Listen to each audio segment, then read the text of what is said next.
I like to keep it slightly highbrow here. It's not exactly a news story in itself, but there's stuff to be talked about from it. So let's watch that video from today. It's kind of funny, although I condemn any argy-bargy, violence, illegal activity of any sort, obviously, but it is what it is. Nothing to do with me. Incredible CD. Thank you for having me. Have you anything to say about it? Simon? Michael Regan, incredible. Michael Regan, an incredible CD. So what have you to say about Enoch Burke? So Sorry, it's hard to see what happened there. Was it a guard tripped over and fell into him, or did someone push the guard from behind? It's still very unclear. For all the cameras that people had, your one there in the Guna, she's got a camera. The camera we're watching through is a camera, obviously, and I'm sure there were a few more. So could we get some clarity on like why exactly what sent them lurching forward? Michael Regan, incredible. Michael Regan, an incredible CD. So what have you to say about Enoch Burke? It's almost like the guard clattered into him, but I don't know. It doesn't really matter, I suppose. The guard tripped, some people were saying. So, perhaps what's in the cone? These are the real questions someone asks. So what's in the cone, huh? Adrenochrome. So that was kind of that. The more substantive video, I mean, that was kind of the thing everybody's watching, but it's just Enoch Burke's father, trying to speak, basically haranguing or trying to speak to, or Simon Harris, So this is from Killian Killcom LFC on Twitter. Just shared this video, which I'm sharing now. So he's very quiet. Nothing to say. Simon, you have to walk up. There's nothing to say. Yeah, I don't think people are too interested. There's nothing to say, Simon. What have you to say, Simon, about Enoch Burke? In prison for last year because he won't give up his Christian belief. In prison. There's not many people waiting to see him.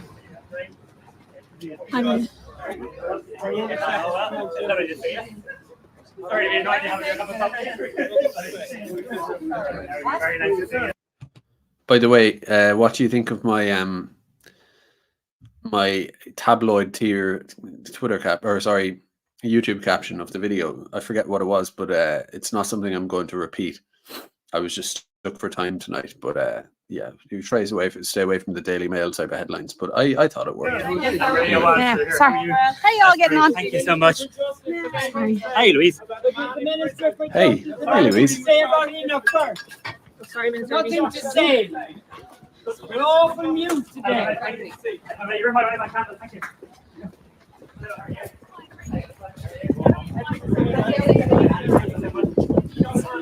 I want to know what you can say about Enoch Burke.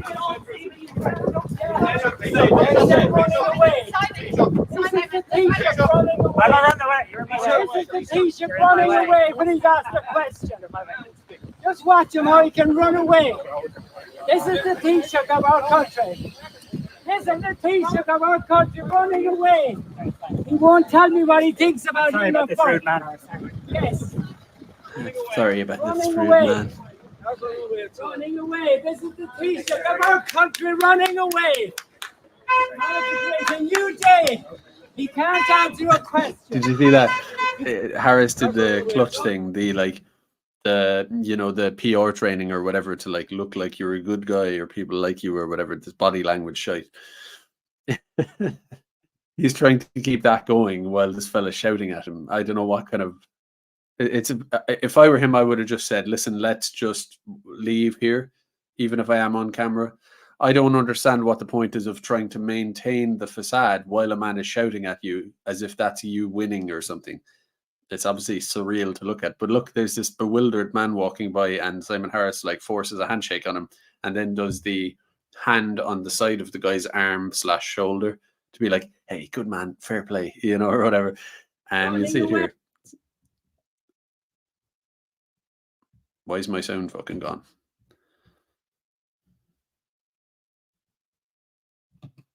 Into the car and everything. Your one's driving home. She's like, I have to put the hash browns on. What are you talking about? Leave me alone. It's frozen up. The video won't play. But wonderful. Sorry about this rude manner. Yes. Running away. Running away. Running away. This is the T-shirt of our country running away. Look at the guy now in the shoulder. It's a new The day. man's like, what's He going can't on? answer a question. He can't answer a question. She's running away. She's running away. This is our T-shirt. And our Minister for Justice has nothing to say. Yeah, it's this there tries. So yeah, that's that. So he's very quiet. Nothing to say. Simon, you're up to all. A few things to say about that. One is just in terms of the look. I was curious for what the the comments are making me laugh, lads. I was looking at what the response was online. Obviously, a lot of people will be like, "Oh, Simple Simon runs again. What a rat!" You know, fair enough, standard. But I was looking to see how large the response was for, in particular, for people who say this is a disgrace. You know, this is not acceptable in our constitutional democracy, or you know, this kind of thing, siding with Harris or whatever. It wasn't that much. There wasn't that much to say. Most people were just like, ha, ha, ha. And what's the word? Excoriating Simon Harris even further. So what it does do is, from a purely animalistic PR perspective, it does just make him look weak. In terms of that, like, what's her name? Oh, Anton Savage's mom. These PR people anyway, who like obsess over body language and how things come across. It kind of just looks bad, obviously, because he just looks like a little weasel and he looks scared and freaked out, and you know, he looks like that at the best of times. So that's that. That's not exactly a big deal. That's just PR. But also it showed, apparently, I don't have the article, I read it earlier. Apparently the full story was that he was being harangued or castigated by Enoch Burke's father, whose name escapes me, but also allegedly by anti-immigration activists. So there was a little bit of a welcoming committee across Westport / Castlebar for him overall. And it does just go to show that there will be they have a precarious reception awaiting them now, no matter where they go. Let's be real. And Simon Harris's big job was to try to rescue Fine Gael's reputation a bit, somehow, with some sort of presentation. And part of that clearly involves getting out and about, being around on the streets. And it's like, these aren't your streets anymore, really. And I'm not, you know, I support his right to campaign freely, legally, and all that, and to be left alone. But I'm just saying, as an observer, it's not like some lunatic who's coming at you with like some strange flat earth theory, you know, a headbanger pops out and starts shouting at you. Politicians of old might have enjoyed that, or some guy who had a very peculiar planning dispute that nobody knew about, and he actually had a bee in his bonnet. Most people would look at it and almost side with the politician in that situation. It's some crazy guy, you know, rambling and raving, and the politician just ignored it, did the whole professional "I can't hear you" type of thing. And if it's neutral or beneficial for the politician. But now it's not just some person with a bee in their bonnet or a random person. It's the general mood across the country. So it's like, listen, if you show up in any town and start walking around handing out leaflets, slapping people on the shoulder and reaching into cars and all this, handing out flyers, you're as likely as not to have someone going, "You're a fucking disgrace. You've destroyed the country, you piece of shit," all the rest of it. And that's just obvious. Like, I'm just observing. We all know that that's the case now. So that's one point to my overall case here, that the political landscape in Ireland is just kind of totally falling asunder. Like, we've passed this kind of like Keith Woods' article about how the consensus in Ireland broke. You know, we got from like the euphoria of the late 90s, early 2000s, which if we had pressed pause then, it would have been great. If we kept it like that, it would have been fantastic. The Corrs, Red Hot Chili Peppers, all good. Bachelor's Walk, lovely.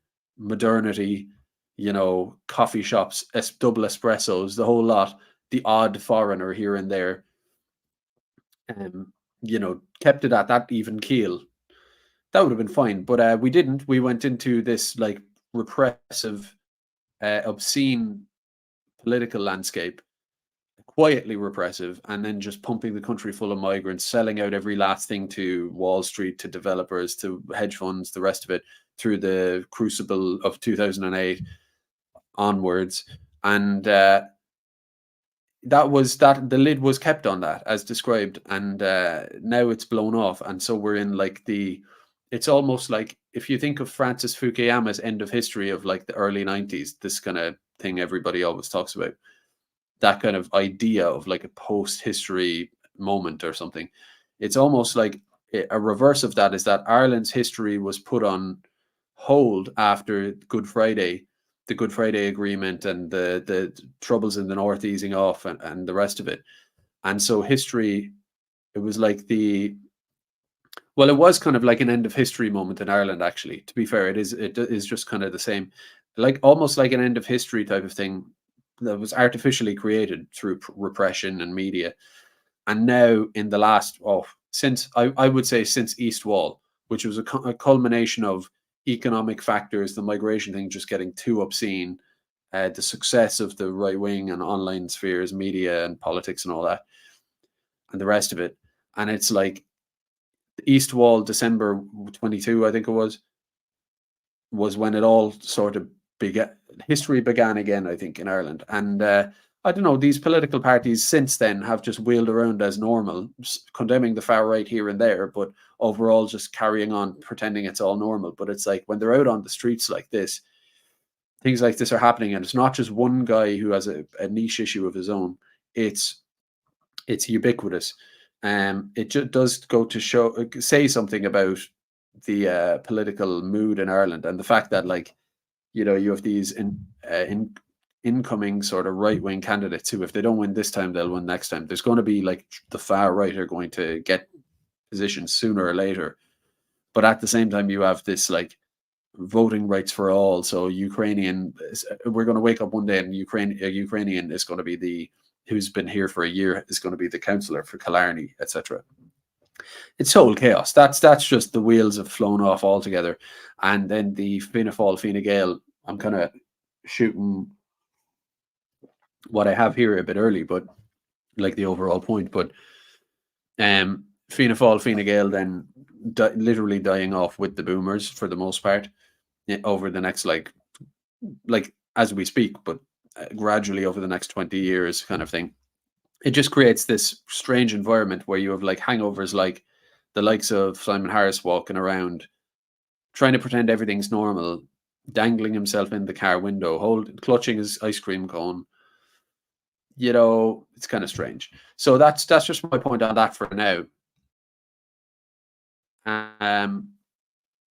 It's kind of separate to that. I just want to mention the Burke thing. So for those who don't know, Enoch Burke, I'm not your details guy here. You literally go on Wikipedia if you want to find dates and timelines and exact precise details. I don't have that now. The general story with Burke is that and there was a lot of confusion around this over the years because it was hard for people to know exactly what went on, because the Burkes had their side of the story, the state had its side of the story.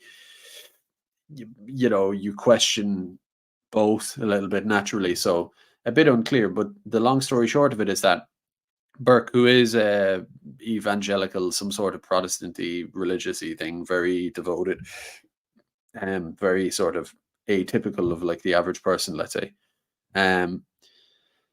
The Burkes had this kind of homeschool, conservative, religious family. Anyway, so he was working as a secondary school teacher in Wilson's Hospital School in Westmeath, I think it is, which was itself traditionally a Protestant school, boarding school type of thing, private, with, from what I know, generally conservative enough values, so it's kind of radical that this is happening there.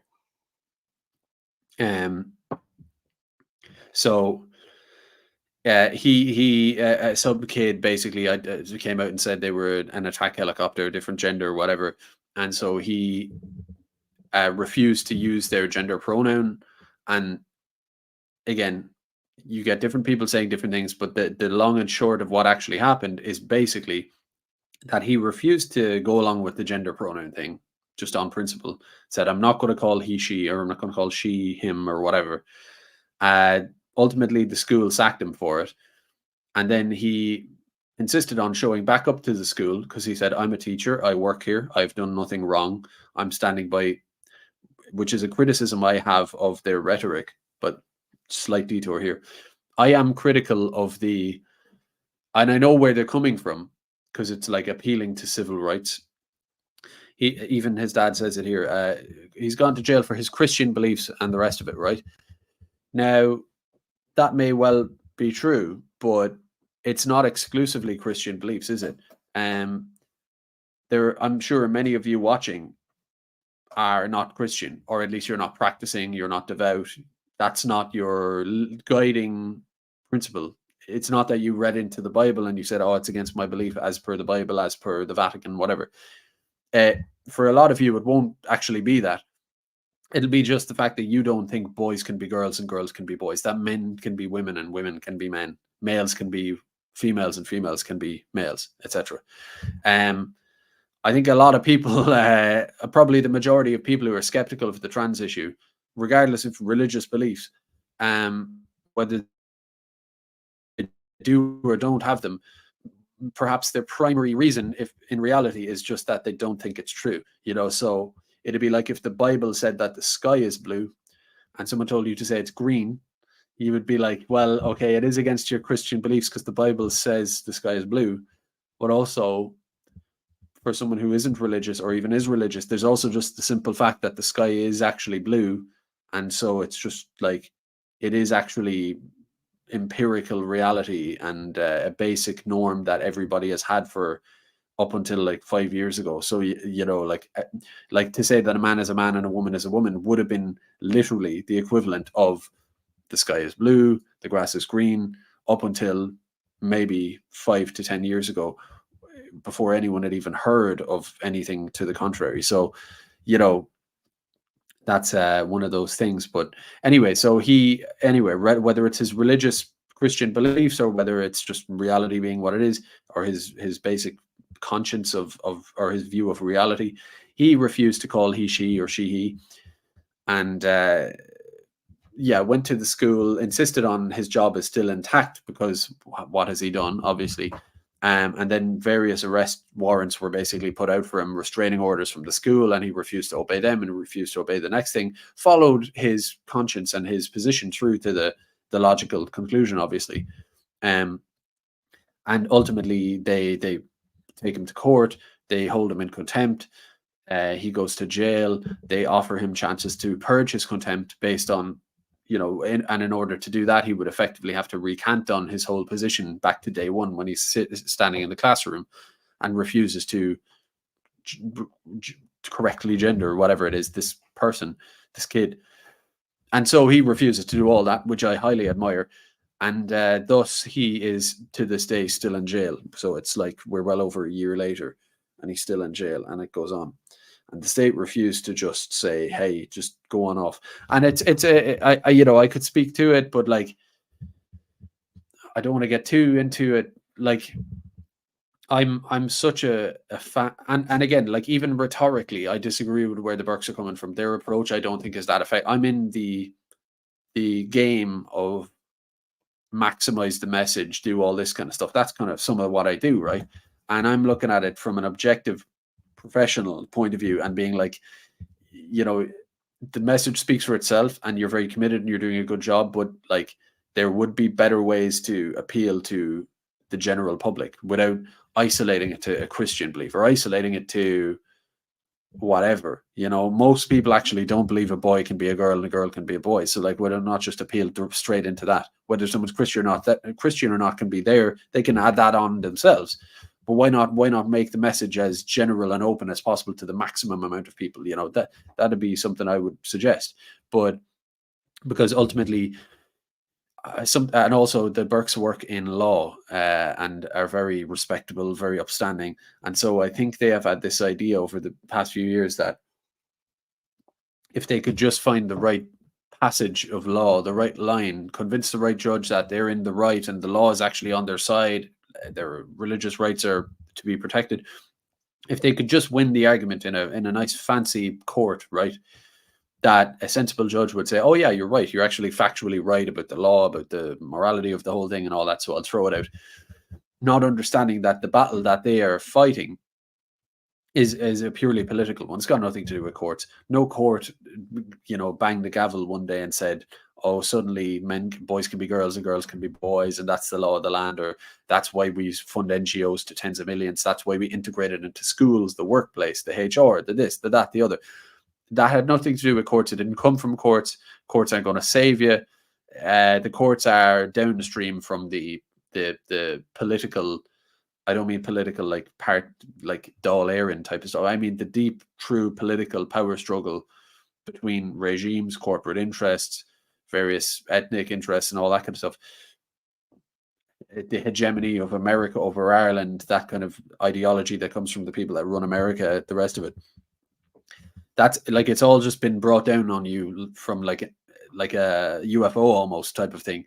This has come from the sky, basically, this ideology. Same with the migration stuff. It didn't come out of, no court can transcend this stuff, right? So courts are effectively political institutions and act as such, especially regarding political matters, and they defer to that stuff. So again, the issue isn't really like the court probably have got, I'm speculating, I'm imagining the court have solid enough ground to say that, well, technically you refused a barring order or some sort of restraining order is some straightforward law. So from our perspective, it's got nothing to do with trans. It's got nothing to do with us enforcing an agenda on trans on you. That was all that preceded by the time you got to us. By the time you got to us, it was a straightforward restraining order from the school, much like a violent partner man would be restrained from a woman and the children. If he had hurt them, he would be restrained. To us, a restraining order is a restraining order, and we're just enforcing it blindly. And if you refuse to obey it, then we're just going to keep hammering down on you. And if you refuse to purge contempt and go along with it, then we just lock you up in a cell. That's the position that they will take. And if you were to say, no, but I'm being politically persecuted because it's normal to accept that a boy is a boy, and it all stems from that, they would say, we're not adjudicating on the politics. We're adjudicating primarily, and I could be corrected on some of this. This is just my impression.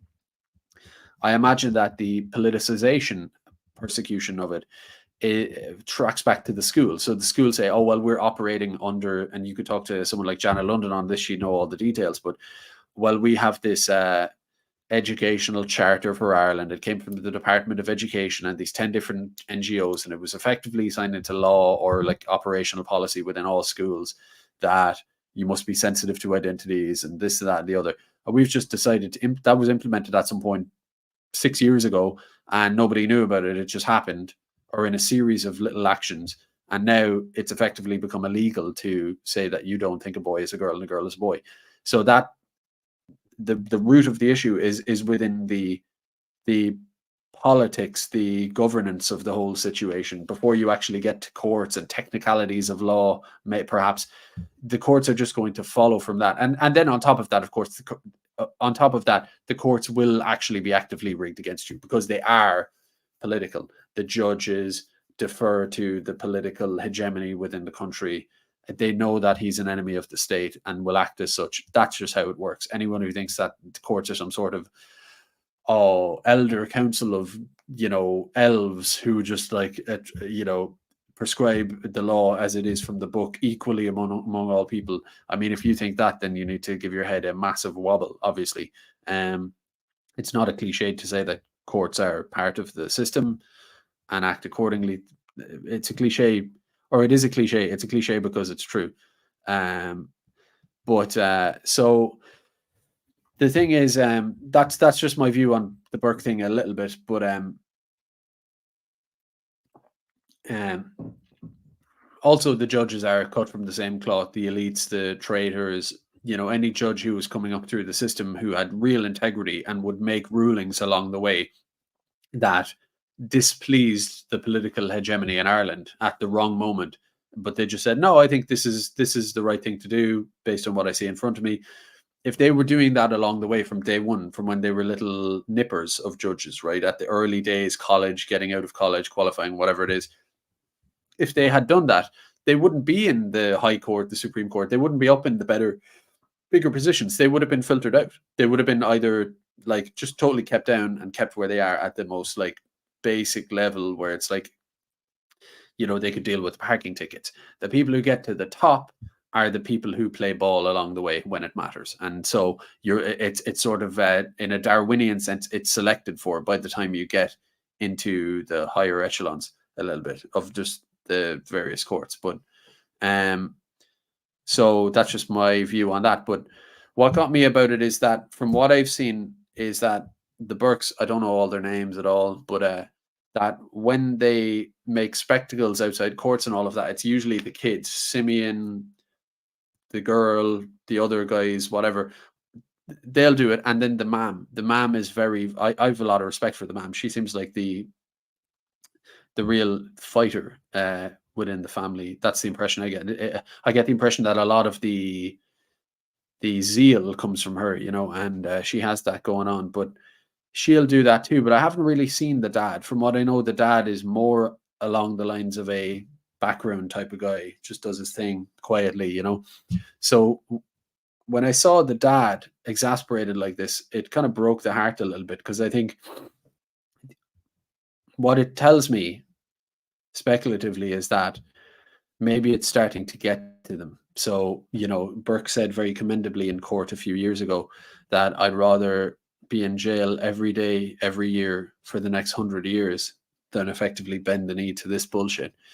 And that might be well and good, and the family would probably have less respect for him if he did bend the knee, because they all have such convictions. But they're also human beings. So as much as they believe that God is smiling down on what he's doing, they're flesh and blood, and in the most true flesh and blood sense, their son, their little baby that they took into the world, that they changed all the nappies of, that they protected, that they soothed him when he fell over and he hurt his knee and he was crying, and he felt he was jealous of another toddler and he cried, and they guided him through all that to become the man that he is. And to see ultimately, the thing you have to remember from any parent, their child, though grown, professional, upstanding, large, they'll always see the kid that they brought into the world, and ultimately they have to see their kid and their brother. For the other ones, they have to see him locked in a cell, and it doesn't seem like it's going anywhere. You know, this thing of, well, let's appeal to his Christian rights, you know, civil rights, religious rights. Let's appeal to the technicalities of the court. It's not working. The state, we know what they are. Obviously, I know what they are. You know what they are. We know that they want to hang him high in front of everyone to see, and they're not going, unless he. Basically, it's a game of chicken, and they're not backing down. And they are going to go all the way. They would hold him in there for the next 50 years if it came to it, which is why the political imperative in Ireland is so important in a way for all this migration politics and stuff. We really do need to get rid of this, or at least have a big impact on this establishment, in order to release people like Enoch Burke. I would love to go to him and say, listen, if you were allowed back into the school to teach, and if you were allowed to address everybody by the biological gender that they are, as you see fit, as is normal for 99.9% of the population, if you were allowed to do that, would you go looking for little things to become a martyr again? Because that's the view critics have of him. Maybe that's the nature of being a sort of a pernickety zealot or something like that. I imagine he would say, that's all I want to do. I just want to teach at the school, but I don't want to be I'm not going looking for stuff. I just don't want to be forced. The stuff is looking for me, you know? And so if you were to say, okay, you go back to a school, no weird stuff will be thrown at you. It'll just be normal teaching. You won't be looking for a way to insert your religious views or cultural views beyond what is like necessary and normal to you. I'm imagining he'd be happy with that, and I would love nothing more than if we could restore a country where you could open his cell door and go on off. Let's be reasonable. You don't have to fucking pretend someone's a different gender, and just go teach. And just teach whatever subjects you teach, geography, maths, whatever it is you teach, go teach it. The kids will learn. You're in charge of the classroom. That's it. Job done. That's what it should really be. And it's because we can't have that, because the state is so insistent that no, it's not the school. The school is just answering to the state, really, just like little lapdogs. he should not have to go for that. I'll tell you, like, I had a job, to my great shame, right? I had a job there a few years back where there was this sort of online training you would have to do once in a while. Just totally redundant stuff. It was just formality. And in this thing, it was like, and it was the same thing every few months. You'd be like, oh, I've seen this one before.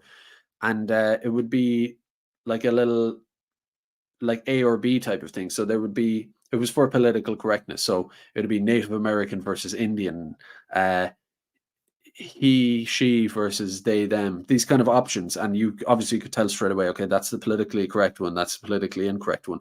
You would have the two boxes, and then you would have an empty box at the bottom, and you would have to drag the correct option into the box to proceed to the next level.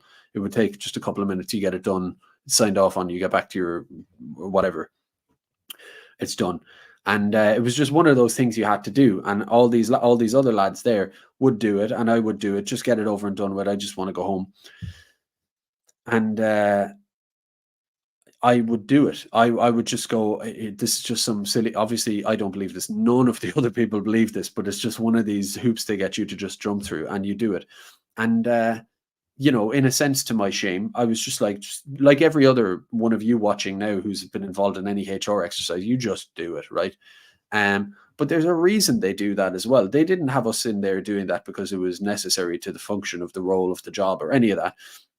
It was just a way of defeating you, getting you to consent to something that you don't believe. And so if I had said to some HR person or whatever, if I had said, listen, I'm not trying to be difficult, I'm not trying to cause a scene in the workplace, I don't want to go bringing my beliefs to anyone else. This isn't a case where I'm bringing my beliefs into something of my own volition. This is where I'm being asked to consent to a belief for no apparent reason or gain. I'm being asked to ascribe to a belief system that I totally don't believe in. Actually, none of the lads here believe in it, but anyway, I don't believe in it. And so do you mind there if I just skip that course, and when it gets flagged in a month that I haven't completed it, and some person gets onto me and says, hey, you need to keep finishing the course, or you need to do it, eventually I just say, no, it's that I'm not going to do it. It's not that I'm lazy, because they'd expect 2 or 3 months of the lazy fucker who didn't get around to it. You go, no, it's not a laziness thing. I don't want to pull the box into the other box because I don't think that's true. And this job has got nothing to do with whether I believe that is true or not.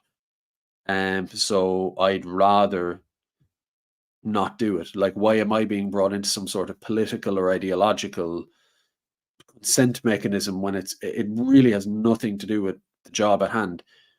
Where's the relevance here, right? And as it happens, I don't actually believe the things to be true, so I'm not going to pull the box into the box. It would eventually get escalated and escalated. It would lead to you being sacked. And then if I hadn't left the workplace, if I had kept showing up and got a restraining order and all that, I would have ended up in the same place as Burke. So I can see the bind there is that most people will just say, I'll just fill out the thing and just get over it and just move on to the next level. If I just do it, it'll be gone. And maybe in a few months it'll pop up again, and I'll just kind of click the Xbox and get it done effectively and move on. But that's how it works, is that that has an effect of demoralization, that you go, I don't believe it. It's not making me believe this, but it is taking something away from me, the fact that I have to do it, because why else is it being forced on me? I think the person who designed the test and the thing knows full well that it's not going to change the beliefs of the people doing it. So why does it exist? And again, call it to my shame, but I don't think I'm extraordinary here. Most people will be the same. Most of us will just get past it. Burke said, as I was tempted to do at the time, he said, no, I'm not sticking my views in anyone's face. But if you're going to come to me and ask me you're going to stick your views in my face, not relevant to the purview of the job really at all, but you're going to force me to assent to things that I don't agree with. Well, then I am just going to say politely, no, I'm not going to say that. Thank you very much. And so now he's in jail, and has been in jail almost for years at this point. So, that's what it is. He is caught in the crosshairs of this whole shit show that we have, and he's a political prisoner, really. It's not about, oh, it's just a restraining order. No, he's a political prisoner, right? He is in jail for not agreeing that a boy can become a girl or a girl can become a boy. That's all. That's what it boils down to. And now the state are so barbaric, effectively, instead of just saying, yeah, we'll let that slide, whatever, go back to work, call the kid whatever you want. We'll tell the kid's parents, sorry, you're going to have to get over it. It is what it is. We live in a normal society. If your kid has a weird thing that they picked up on the internet, you at home can call them whatever you want. They can call themselves whatever they want, but you can't force the teacher or the plumber or anyone else to have to call you what they are just because they're in a professional role and you can take power over them. That it doesn't work like that. Sorry. It'd be like if you went to your teacher and you said, if you said to your teacher, basically, I don't want you to call me Garrod. I want you to call me Zeus Garrod, the King of Ireland or whatever. You know, it'd be like, they'd go, well, you may want to call yourself that and you may be emotional about it, but I'm not calling you the King of Ireland. Like, you know, that kind of thing. It's just, it's as simple as that. But what's happening here is that a family are hurting because of it, obviously, because their child is being held in prison. Their dear child is being held in prison. And just think of how barbaric that is as a thing. Think of, I'll get into it maybe, and I do every night, all the scumbags in our society, all the leeches. I sound like Travis Bickle here or something, or Fight Club, but all of the white collar, for the most part, like complete scumbags. People who are such scumbags that they look in the mirror and they go, I'm such a fucking scumbag. I you know, they take pride in it. I made so much money. I cheat, I steal, I lie. This system is totally nuts and I just milk it for all it's worth. They know that full well and they go, but I'm rich. We have weddings in Castlemart or every resort every 2 weeks and this and that. We live the good life. We're on the yacht, basically. And so for me, the morality of it is that I'm on the yacht, I'm in the posh resorts and stuff like that. I'm rich, I'm fat. And so for me, that's the only morality at play, is me getting more good things from myself. And so and anything else that the cost of it to everybody else and anyone else doesn't even cross their mind, right? So many of those people go totally unpunished. There's a story in particular I'll get to in a while about something. You know, it's so much of that going on, and they walk free. They get celebrated. They get awards. And someone like this, then, who is just going by their conscience, which I so admire, and I wish more people had, the sense of honor. If most people even had a little bit of honor and were willing to sacrifice a bit, this country wouldn't be so bad, because there would be too much of a hurdle for corruption. Corruption would meet this force of resistance. People who say, I'll lose things, because to lose my honor would actually be a worse fate. A worse fate. There is actually a tangible, spiritual, personal cost to that echoes sort of in eternity, and, you know, almost like a samurai or whatever. If people had that view, you know, there would be such a barrier to the corruption. But it's because that has been so abandoned.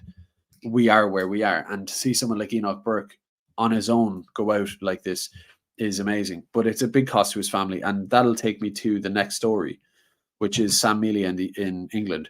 I'm usually like all Irish centric, but I don't think it's exactly like foreign, you know, to go to a story in England. It's very relevant to us here as well. Keith put up the story on, I can't use Telegram, so he screenshotted it here. I'll use this. Oh, it's very bad. And Laura Towler and Sam Mealy, husband and wife, parents, Laura's like, they're both with Patriotic Alternative. This is a British patriot political group sort of type of thing. But most of you will know what they are. But so there they are. And here's the story. Well, I should probably give you background for those who don't know. So Sam Mealy was imprisoned a few months ago. It's kind of a long story. Most of you know it, I'd say, but he was behind this kind of 100 handers thing, which was designing templates. I hope I'm getting this right, templates for stickers, that people could put up on lampposts and stuff. You see those every day. People before profit, Antifa, whatever, Ireland for the Irish, you name it. Just political slogans on telephone poles, and there were such things as, you know, stop grooming gangs, love your nation, all sorts of stuff, like tame enough type of stuff. And the British state decided to prosecute him for this. If you want to find it, you can find it on like Mark Collett's Telegram or Laura Towler's, or, you know, you can find this detailed story if you want to. But effectively, the state brought him to court and said none of the content on the stickers was illegal, and the rest of it, like it was one of these things where what they were actually prosecuting him on was so twisted and convoluted that it was hard to even understand what, and I can't even remember what exactly the offense in particular was. They were like, everything you said was legal. They also said that everything you said on your stickers was true. They couldn't dispute the truth, fact of the matter, of anything that was on these stickers. And so they said, it's true, it's legal, but someone can remind me in the chat if you remember, but it doesn't really matter. Like, it was that the stickers were there could cause offense to people, and to cause offense is itself a hate crime, or, you know, some convoluted stuff like that. Long story short, they ended up throwing him in jail, and he's still there.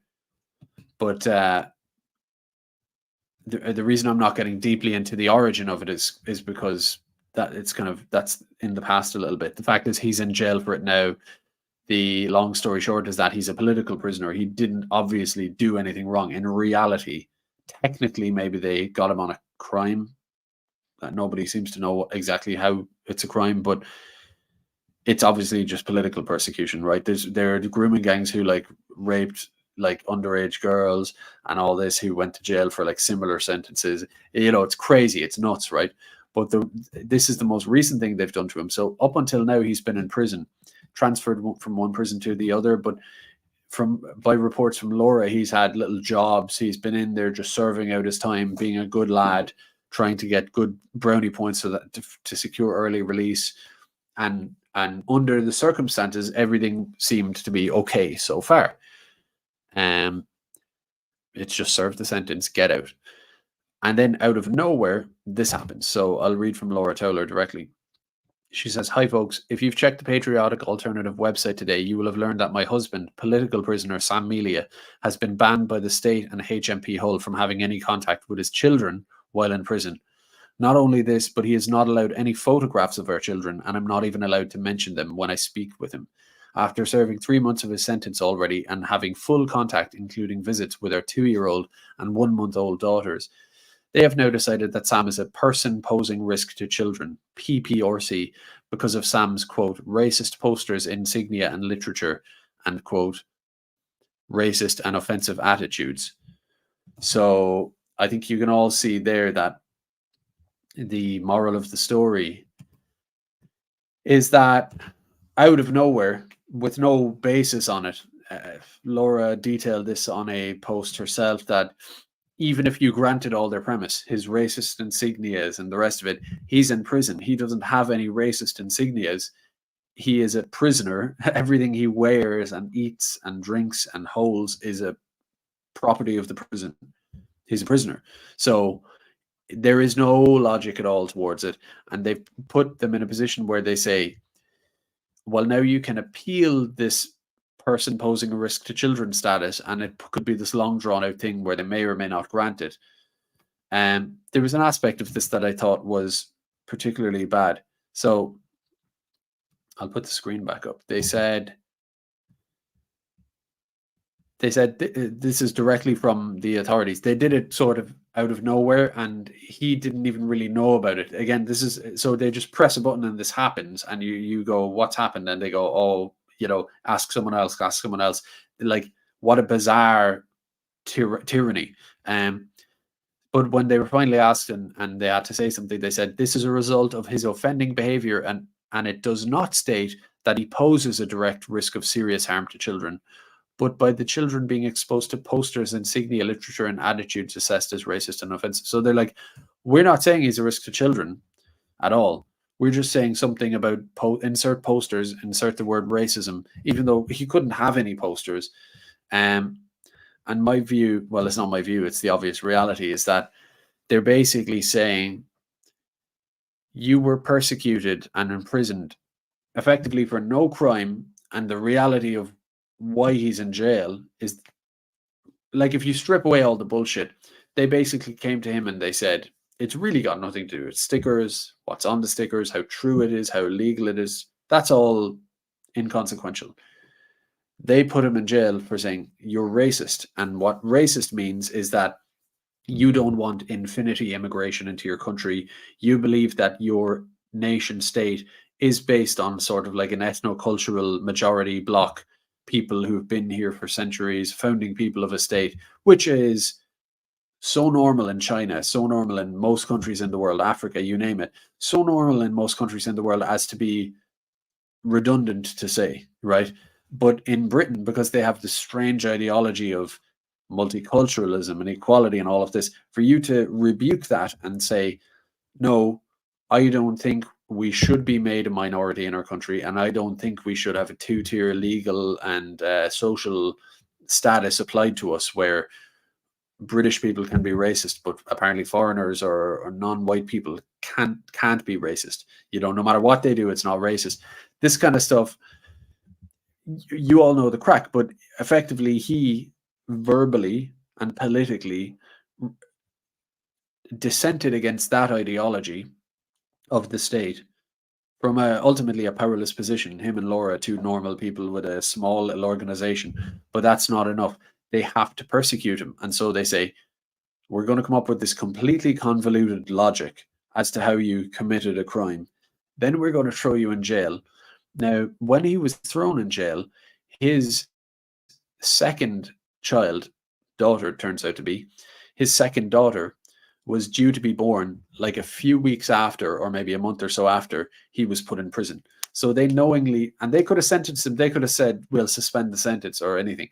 No, they gave him a good hefty sentence, whatever it was, regardless of the fact that his wife was due to give birth a few weeks or a month later to his second daughter. So his daughter was born while he was in prison.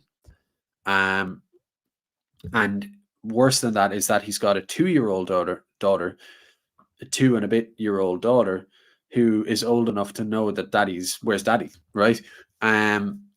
And so that's being done to those two children. Ultimately, they're the victims in this.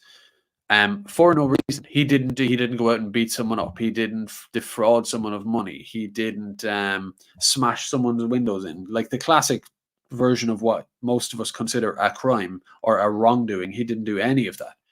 And yet he was deprived of the birth of being there for the birth of his child and for the tender toddler years or time of his older daughter, which is unspeakably cruel, which is really cruel and unusual punishment given that the crime is effectively non-existent. So that's where he's at in Magna Carta, England. And yeah, so then that's not enough, right? Surely that's enough. Surely it's like you're beaten, you're whipped, you're on the ground, you've been, stripped down, whipped, starved, abused, not literally, but he's been punished in such a harsh way. You would think that isn't that enough? Surely no. So now he can't even see his children. And I listened to Laura talking to Mark Collett, and this is obvious anyway, that one of the joys of his life, his time in jail, is the phone call with the kids being brought in, seeing the little baby. I don't know if they allow him to hold her, which is horrible to even have to wonder about. And to, do little, peekaboos or whatever jokes he might have in jokes with his little 2-year-old, to do that, to play act with him. No, he can't do that now. He's been completely cut off, where not only can he not see them, but he's not even allowed to see a photograph of them. The state themselves acknowledge that he isn't actually a risk to children in any normal way. They say that because you're racist, effectively, because you're racist, you can't see your children because you're what we call racist. Bear in mind that the average Pakistani living in Tower Hamlets or something, clearly would have far more in-group preference and alienation and hostility from outsiders, and a more fearsome identity, sort of tribal identity, and unafraid to express it in Britain than Sam or Laura would. But when they do it, when they have those views, it just goes undetected by the system. It's not the hovering eye isn't looking for it.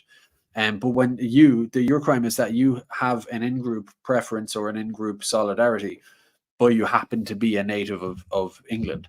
That's the real crime. So it's not a crime of racism. If racism were to be objectively applied, it's not, because it isn't objectively applied. The real crime is that you have an in-group sort of preference and an in-group solidarity and a national identity. And your only crime is that you have those things. Lots of people in the country do. Lots of people in the world do. Your only crime is that you have those while being native to the country that you reside in. That's the crime. That's the crime that makes it so that you're not allowed to see a photograph of your children while you are wrongfully politically imprisoned in the first place, despite posing no risk as acknowledged by the state to any children for any reason, never mind your own. That's what they're doing. And of course, as an Irish person, you know what's good, like what Ireland has effectively taken downstream influence on this stuff from the UK or from Britain, America, Germany, Netherlands, whatever, the progressive countries, the big powers. We basically do what they do on a delayed basis, and then we do it on rapid mode to like catch up and even exceed where they've gone. So, you know, this is extremely relevant to us in Ireland, and we all know it's deeply troubling. We all know that it's coming down the pipeline, this idea that, yeah, you'll be thrown in jail. Yeah, you'll be fined, or you'll be whatever, just for a belief, not for committing crime, just for speaking your belief in public, whether online or in physical form. That, yeah, we'll persecute you in all these ways. And ultimately, what we will do, one of the worst things that they can do, which is why they do it, is that we'll say that you aren't even allowed to see your children. Ultimately, if you're not allowed to see your children temporarily or permanently, is what they're saying. What they're saying is they're not your children, right? Because that's the essence of what they're. If they have the power to say that you can't see your children according to what we say, despite you committing no crime, they're saying that we're unchildrening your children. We're saying that they're not effectively your children, they're our children, and we're going to exercise that authority and take you away from them and them away from you, which cuts to the most primal animal, beyond mammalian even, instinct, is your children. So it's one of those things that you can kind of say, oh, and the reason they're doing it is send a message to everyone else. But ultimately it's a case of, well, you can either be inspired to stand up harder based on seeing this, because that's what's coming for us, or you could say, no, I better extra keep my head down now to avoid it. Well, it's like, oh, you can avoid it now on the parameters of today, but in 10 years when things are way, way worse and way more intolerable, and you have to do far more now to bow your head. Every year you're asked to bow and bend your knee to more, which is an insatiable trajectory. It will just get worse and worse. So it's a question of, no, you can't hide from that. That has to be confronted. The fact that the state puts native men of a country like England, a Western nation, in jail, and then tells them that they can't have their kids anymore, in a sense. They can't even physically see a picture of their children, never mind meet them. That has to be seen as completely intolerable, and the only way to address that is to address it, as opposed to run away from it. That has to be legally and peacefully ran at, as opposed to run away from.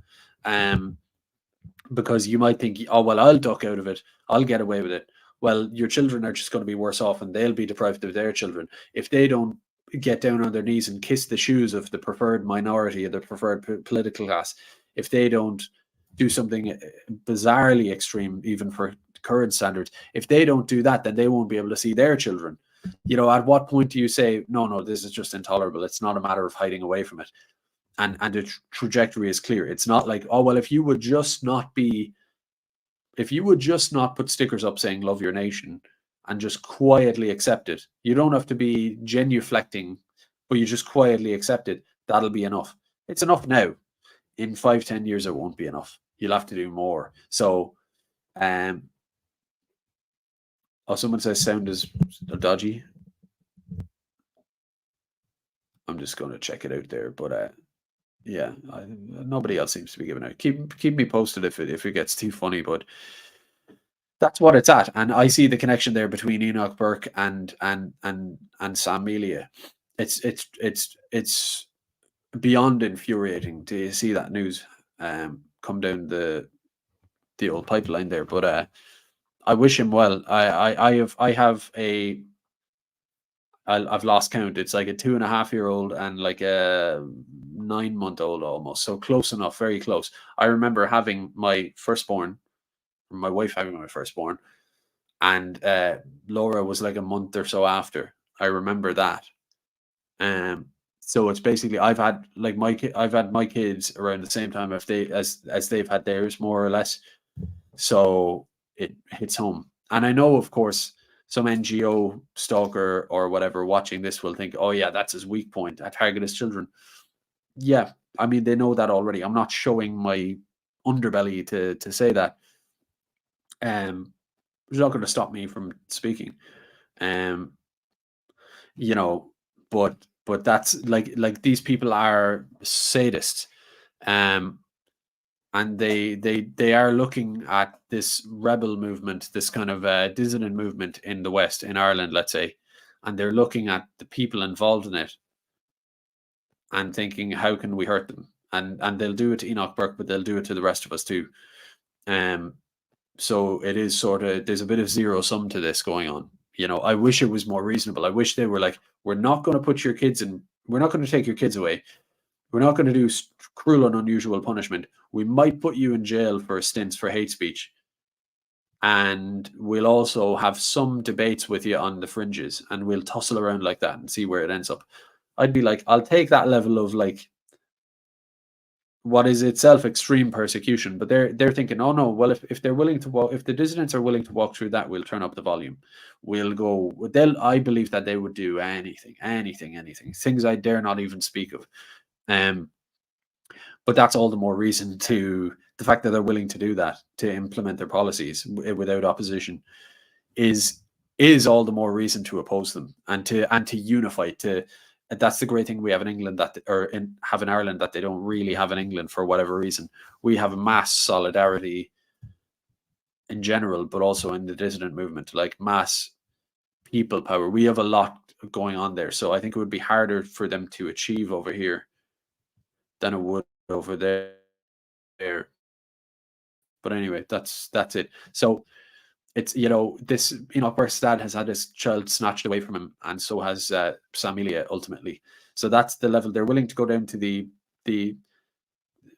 beyond mammalian, you know, any life form in general, maybe not spiders, or like any mammal, not to mind human. Their most primal thing is their connection with and their protection of their children. And this state is like some sort of vampire that is willing to cross that line. So I say this state, but also the British English state. So I don't know what you all think of that, but it's I don't want to like depress you here, but yeah. Here's something a bit more lighthearted. Let's lighten it up.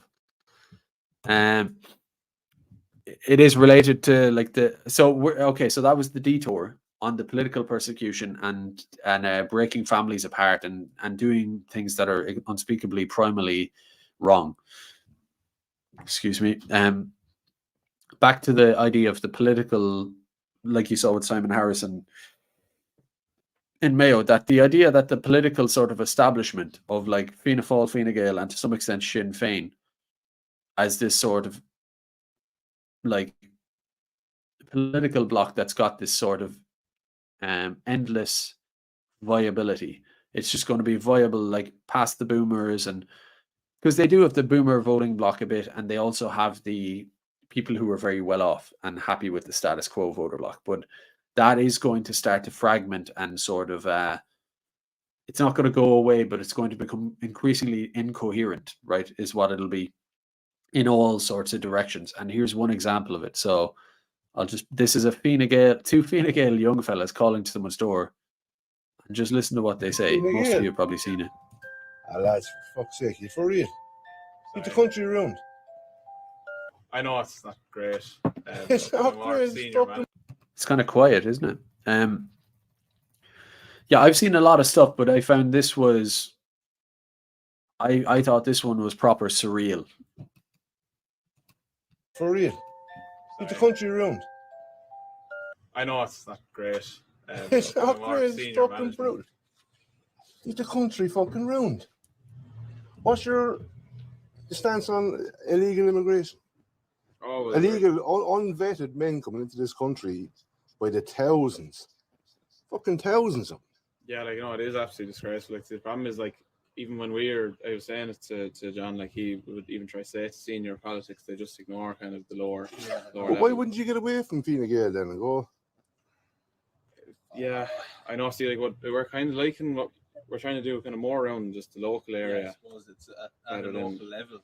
It's just what we're at. We're not really at the higher level. Yeah, it's kind of, it's been. You basically ended yourself there. Fine Gael has the country fucking dissolved, rolled into the ground. I know. Sorry about that all. So that's the headline there. Is the guy says Fine Gael left this country absolutely fucking dissolved. He's the country rode into the ground, and he goes, "Sorry about that." I know. He's like, "I know. Sorry about that." At the door, trying to election campaign, is it? Yeah, okay. Well, I mean, I don't even. I'm gobsmacked there. I'm like, okay, you've caught me off guard there. What is a commentator meant to say to that? I really don't know. That's next level. Shite posted in my. Oh, we won't. Door. We won't. You are right. What about yourself? So yeah, it's funny because they're acknowledging basically to some level or another, they seem to acknowledge, yeah, that stuff is totally messed up. We're not into it. And I was thinking, like, okay, so if they're not into it, and Noel Thomas and the other fella, Seamus whatever, in Mayo, who defected from Fianna Fáil, when they had said it to people in the party after the Ross Lake House stuff and all that, they're not into it. And Noel Thomas said clearly that, well, I've said it to Micheál Martin, a lot of the party aren't into it. Anyone with a brain in Ireland is like against this happening, right? Unless you're totally bought in personally, profiting from it. So if they're not into it, if a load of people in Fianna Fáil and Fine Gael and, as we know, Sinn Féin aren't into it, and they are, 2 out of the 3 of those are ruling parties and the other is the opposition. Like if like you were to actually look at a lot of the people in those parties, they're not actually into it. They might not say it, but publicly, but they're not into it. They don't want this happening. And then the guards who are pepper spraying people up in Newtown, Mount Kennedy, and elsewhere, if you know that a lot of those lads aren't into it, they're against what's happening. And if the young fella in Clonmel, putting up the fence, is not into it, but he's erecting the fence for this thing, and so on and so on. If all of these people, from the guy putting up the fence, the young fella in Clonmel, to the young fellas campaigning for Fine Gael, aren't into it, and Sinn Féin rank and file aren't into it, it raises the obvious and yet still obviously rhetorical question of, well, why is it happening then? And it to me, it just signified how alien and top down this whole thing is. Noel Thomas said that when he mentioned it to Micheál Martin, why is, come on. He said that, oh, well, they're just answering to international stuff. He was vague. He just said like international, the big international things. That really is it. Ultimately, it's like these sort of lobby groups, Black Rocks, NGO lobbies, the rest of it. We've seen multiple times in Europe, populations polled across Europe are against this mass immigration. It's opposed at every step, and yet it just keeps happening. And you go, oh, it's because that ruling party are implementing it, that sole ruling party. But then you go within that ruling party, and like if you were 8 out of 10 people in that ruling party would be like, oh, well, I'm actually against it. It's like, yeah, but you're doing it though. Like maybe not you personally, but your party's doing it. I know, but look, and the police and everyone else. It's like, what is this sort of a hypnosis like here that every single person is just ruled from like a single ultimate point of like contact at the top. Again, it's like the UFO analogy or something. It's like, so there's one sort of Eye of Sauron that seems to just have this power to get everybody to consent to it, which is like me talking about that transgender stuff in the HR test or whatever, or Enoch Burke just having to consent to it in school to say a girl is a boy. You have every last person across the board who is really against it, willing at the slightest nudge to just go along with it or enforce it. It's like, and that's the thing of like, when you look at the Japanese samurai thing of seppuku or whatever, where they cut their belly open to kill themselves if they're defeated in battle or dishonored or whatever, rather than dishonor themselves. We look at something like that and we think that obviously is a bit extreme. It's a bit nuts. It's hard for us to understand. Why wouldn't you just not do that and go on with your life and just enjoy it? Watch a bit of telly, you know, go for a party, have a barbecue, you know, whatever. Like, why not just enjoy the fruits of life beyond that point? You don't have to do this in a material sense. And yet they're like, no, there's something about the eternity of the honor and the dishonor and all that. I'm not advocating for people to go seppuku mode or however you say that, but just if people in Europe and the West had like 0.1% of whatever you call that, the belief in your own personal dignity, your own personal honor, the belief that sometimes a level of maybe not cutting your belly open, but a certain amount of cost to you in terms of the material, what's in front of you world, is less of a cost than the cost of losing your honor, your dignity, your belief in what is true and right in front of you, your kinship to the people around you, and a sense of justice, the rest of it. That to forego that, to abandon, and this is me, the person who did the HR exercise, right? So I know we're all human, but it's like if there was even a drop of that around a certain amount of people in the West, you know, how this wouldn't be happening, because it requires, what it seems to be resting on, as far as I can see, is a complete like demoralization. You know, there is no belief in anything beyond just being a rat in a cage. I was smashing pumpkins or something, but beyond being a rat in a cage, getting a little bit of cheese and a little run on the hamster wheel and some new sawdust or whatever, beyond those concerns, nothing else matters. That is the highest sort of religious or transcendental principle or whatever, is just that. Anything that interferes with that, anything that cuts against that is complete, like is just beyond understanding. It's just like, no, I don't even think about it. I don't even consider that. And I think I said this years ago in some tweet, is like, and it was related to Enoch Burke, is that I think most people in the West today, I think this is a decent way of putting it, are confused by the idea of honor, you know? So it actually confuses them. So if someone stands up on the principle of honor and it costs them something, or it's a little bit different from the norm or whatever, it confuses people. It's not that people go, look at that person with honor, you know, they're terrible. Nobody will say that to themselves. What they will say is that the person who is demonstrating honor and sacrifice in some capacity, it might even be marginal, you know, just like a little, lose a bit of a job or a contract or something, or a little bit of scolding from your peers. Most people are so confused by the sense of honor that they misdiagnose it as either evil, stupidity, or crazy. I think those are probably the three: evil or malevolence or bad or something like that. So evil in the sense that, oh, well, you're a bad person, you must be a bad person. Then stupidity in the sense that you must try to be stupid, like so stupid, low IQ, or silly, that you're unlike, I'm smart enough to know that this would cost me, and so I play ball and I go along with things. I'm not stupid like you, where I'd be so stupid as to cost myself something. You must be really stupid. And then the other thing is crazy. You must be crazy. You must be tapped in the head. You must have something wrong with you mentally. You must be mentally defective because you're not sane enough, or your faculties aren't, like, you're not mentally stable enough to recognize the situation here.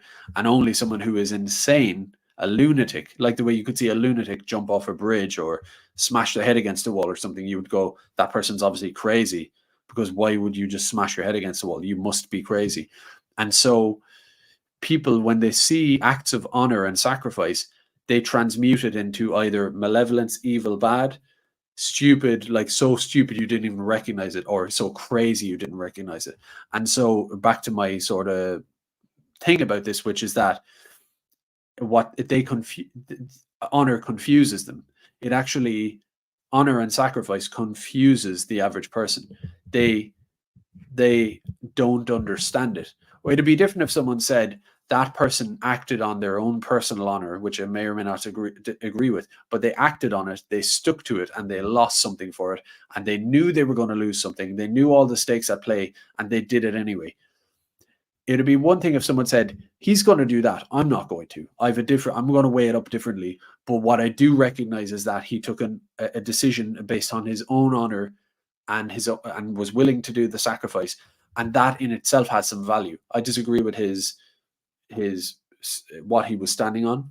I disagree with that the honor was worth it over the material cost. I would evaluate that differently. But I do appreciate that within his own spectrum, it is based on honor, and he understood what he's doing, and that has a virtue. It is a virtue. Honor is a virtue. That would be one thing if someone said, yeah, okay, not for me, but I agree. I see the virtue in his own view of his honor. People don't even get there. They just go, he's stupid, evil, or crazy. So with Enoch Burke, he's crazy. It's not, they might not call him stupid, and they might not even call him bad. They just say he's crazy, religious nut, crazy, right? Or someone else is, if you're going for so-called racism, oh, well, you're evil, right? You're evil. You must be evil because you hate people, because that's what I've been told, or whatever. It's usually those two. That people don't even get to the point where they recognize it for what it is, and despite disagreeing, will acknowledge the virtue of the thing itself. They just are confused and bewildered by seeing honor to the point that they don't even actually see it. Their mind filters it out before even considering it, which is such a weakened psychology among a people. And you could say that's human nature across the board, whether it's China, India, anywhere else. It is and it isn't. It wouldn't. I think it's particularly acute and strong because most people throughout history will shy away from the punishment. I mean, it's human nature. It's understandable. But a lot of societies, they would be more connected to some sense of togetherness, some sense of certain things are just intolerable, certain things are wrong. Or at least they would understand the act of I would call it a martyr or whatever. They would understand it, have some appreciation of it. It would be within their religious worldview, their national worldview. It's part of them, and it was a strong part of our national identity with Pierce and the rest of them. And yet, across the West, it's like it's been so blown apart. I don't know how that was done, behavioral psychology or something since World War II. I don't know what it is, but it's troubling, and the results play out. You could say, what am I talking about? What am I rambling about? It's that the trouble is that there is a cost. The cost isn't just your sense of honor or like a samurai or something. It's like, no, the cost at scale will play out. And that's what we see in the West is everybody's against it, but everyone's going along with it. At the threat of the smallest inconvenience, they'll shut up, they'll consent to anything, they'll kiss a shoe, they will kneel for Black Lives Matter. They will put a black square on their Instagram. During Black Lives Matter, there were a load of total normie Instagram influencers. So this is not crazy me talking, right? Normie Instagram, like makeup bloggers and stuff or whatever, bloggers who put up all lives matter because they thought, oh, that's good. Yeah, Black Lives Matter and all lives matter and like peace and harmony and everybody's good. And sure enough, they were castigated and they all took it down and put up these hostage videos and said, I'm sorry, I didn't understand.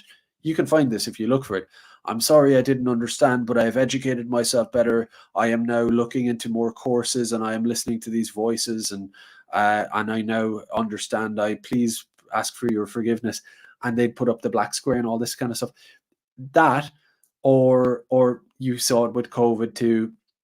the things that ordinary people were willing to do to other ordinary people instead of having a sense of decency. Even if you disagreed on the masks, you'd say, well, I'm not going to leave you out in the cold. I'm not going to have you get to 10 centimeters dilated or whatever it is for pregnancy in a car park outside the rotunda, stuff like that.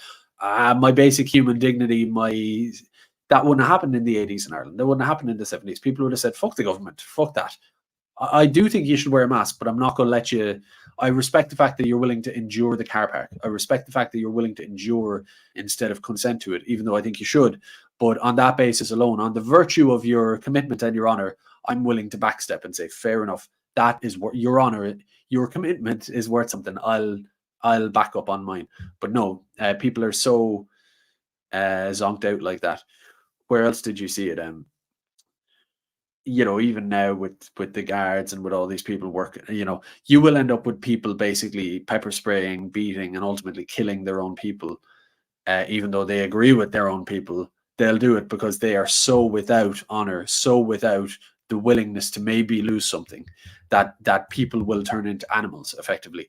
And not just animals, but lab rats, not just rats in a sewer, but rats in a lab that are being instrumentalized in certain ways. And then everybody's sort of ends up in hell in the rat lab, equally, and everybody suffers. Everybody gets the experimentation and the abuse and the decline. I'm using imagery here, but what I mean is a severe decline in standard of living, a loss of all your rights, a loss of community and safety in your public realm. All these things that we all see now, where everybody just gets turned into a rat in a box, sort of ever more wrung out for work, for commutes, for the lot. It worse and worse and worse. I don't mean to sound like some alarmist, but that is the cost of the loss of honor within a society, the loss of greater meaning. Is the weakness that's created doesn't just not get exploited, is my point. But yeah, I saw a couple of super chats there. I appreciate those, and I'm not trying to shill too hard here, but usually I mention it at the start of the show. I forgot, so I will just say my link is in the description on YouTube. It's in my bio on Twitter. You can support me there to just do more streams, to be able to justify sitting down and doing more rather than less. And you can super chat as well. Also on those links, you can follow me on Twitter, Telegram. You can subscribe to me on YouTube if you're watching there, for what it's worth, and also follow me on Rumble. So that's the pitch. So I'll move on. I might wrap it up early. I had loads of random topics to go with, but I'll leave it at this next one. So this is just about, so following that, get those Fine Gael lads at the door. I mean, whatever.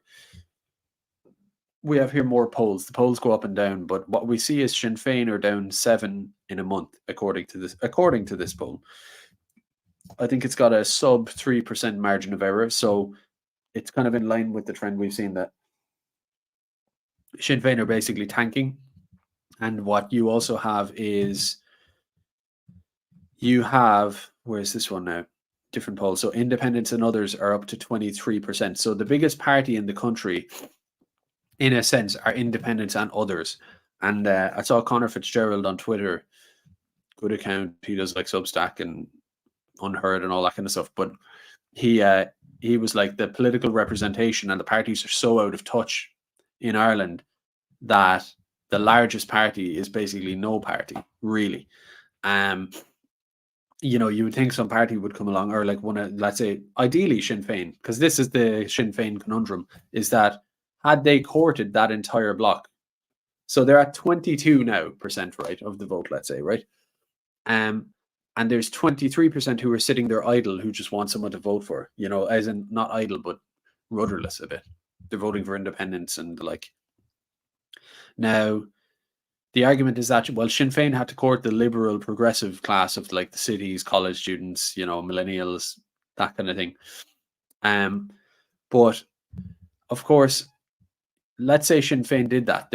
I'll be generous and say half of Sinn Féin was the traditional Catholic, nationalist, Republican, rural, voter, the traditional Sinn Féin voter. Let's be generous and say that half of that Sinn Féin's 22 are those, and half are the blue-haired college students in Fade Street in Dublin, right? even if that were the case, you'd have 11% of Sinn Féin's original base, and then you would, if they stuck to nationalist stuff, a reasonable, almost left-wing critique of immigration, George Galloway tier, that type of stuff, Sarah Wagenknecht, that type of thing. If they had done that, but principled and straightforward, somewhere there, maybe a bit more to the right even, and not engage in all the transgender and the anti-religious stuff, just keep stum on that, say nothing about it. If they had just been that, a populist nationalist vehicle that changed with the times, the culture wars of 2016 and beyond, if they had gone a bit more with that, without being far right necessarily, well, they would have their half of what they have now, which would be 11, let's say, and then they'd get almost the full 23. So they'd be at like 30 and beyond. So numerically, it kind of makes it like there's this argument that they're torn between a rock and a hard place. Their traditional base and their alienated people. And torn between that and like some Trinity student. I just don't believe that's true at all. I don't buy into that at all. And you have Fine Gael and Fianna Fáil, you know, they have, that's probably largely boomers. Yeah, it's people who are well-to-do and benefiting from the system as is, but a lot of it's boomers. And I think we all know that as the millennial, lower Gen Z and Zoomer and below, as they become the majority of the population, and then foreigners is a bit of a like curveball, like them all being given the franchise. I don't know. It's complicated, but you know, it has me thinking. I said that I'd come on here and tell you where the political landscape's going to go. I forgot to say I'll tell you where I think it's maybe going to go. I don't have the answers, but Fianna Fáil and Fine Gael are effectively going to. They're back and forth now, but as time goes on, they will reduce. They will reduce, and they will effectively amalgamate. They're already one party. Let's be real. So they're basically one party, and their vote share over time will just kind of diminish. And then it's just a question of what else. And as Sinn Féin move towards them, because we've seen Sinn Féin, Pierce Doherty speaking to Davy stockbrokers and the rest of it, Sinn Féin are effectively just kind of becoming Fine Gael as well. Fine Gael, Fianna Fáil.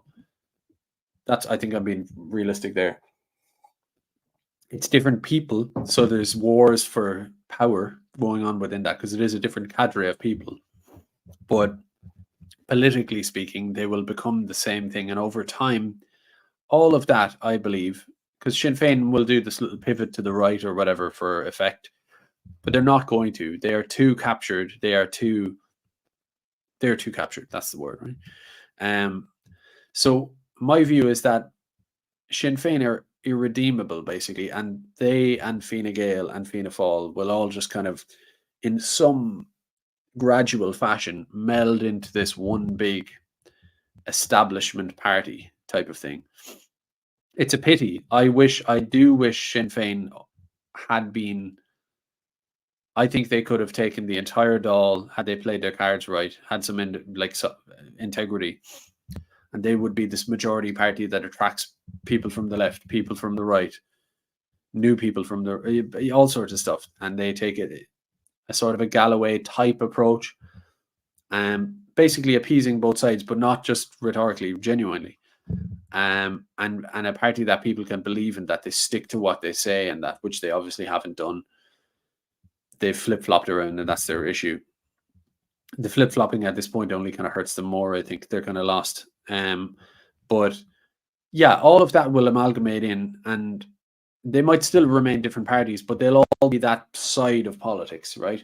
You'll have Sinn Féin, Fine Gael, Fianna Fáil, Social Democrats, Greens, Labour, the alphabet soup, PBP, Solidarity, all that.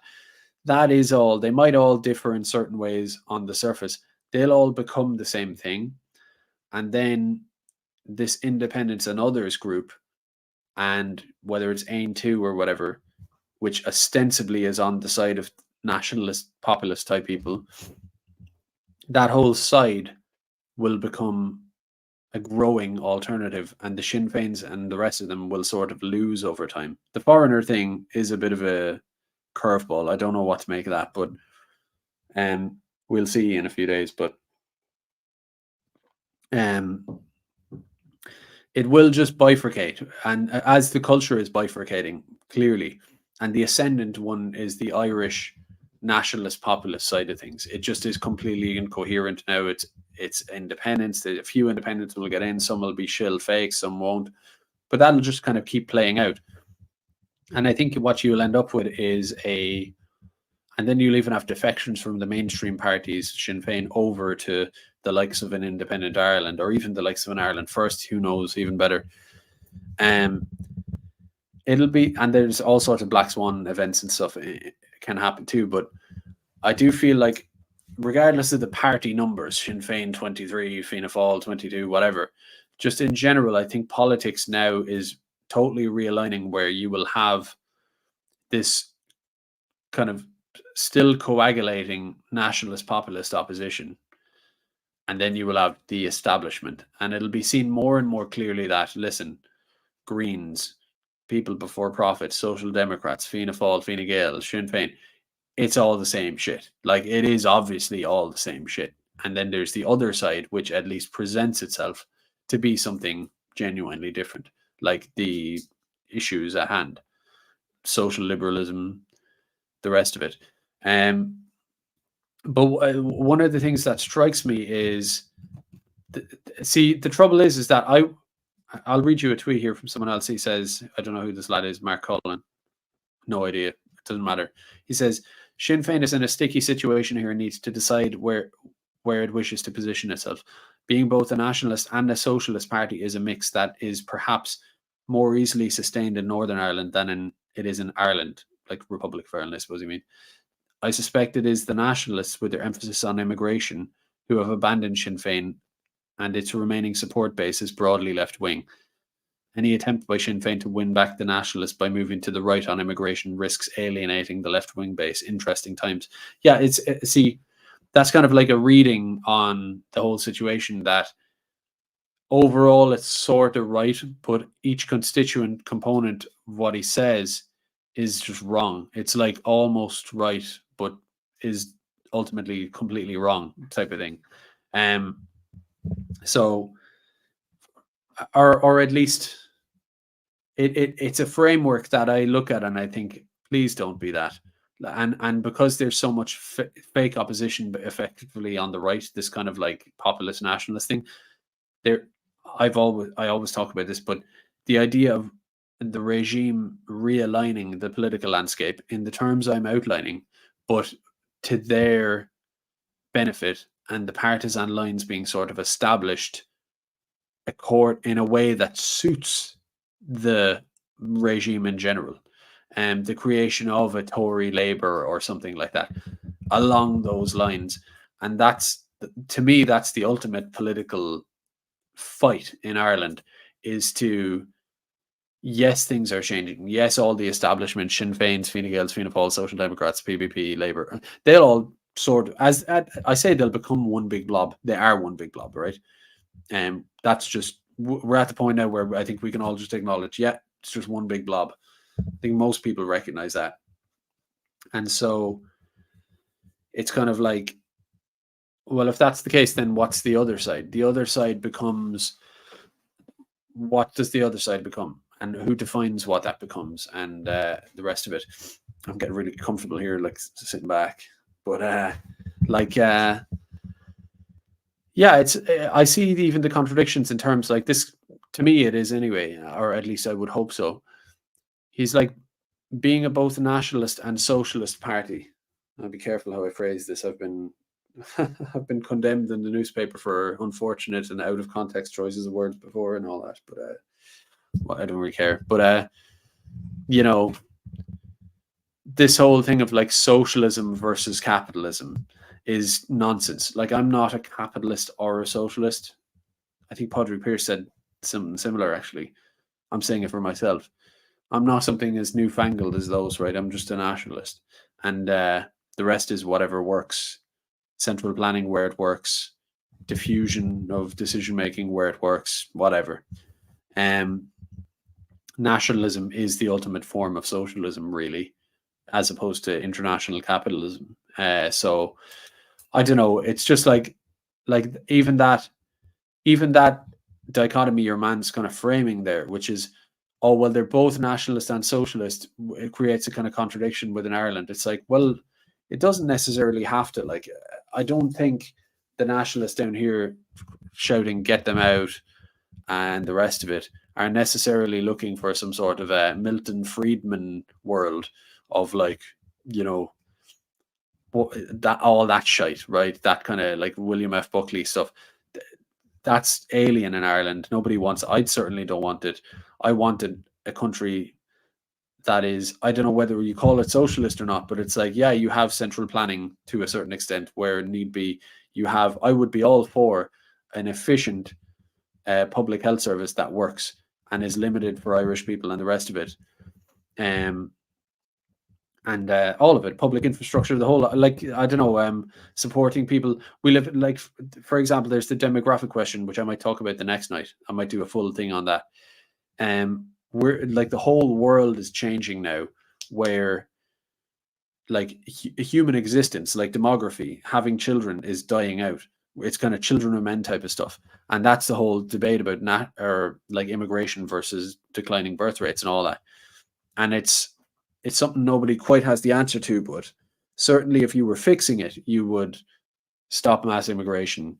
You would be sort of nationalist and patriotic. You would be pro-natalist. You'd be all these things. But another thing you would definitely be is, in some way, shape, or form, socialist. You would just throw money at people to have kids.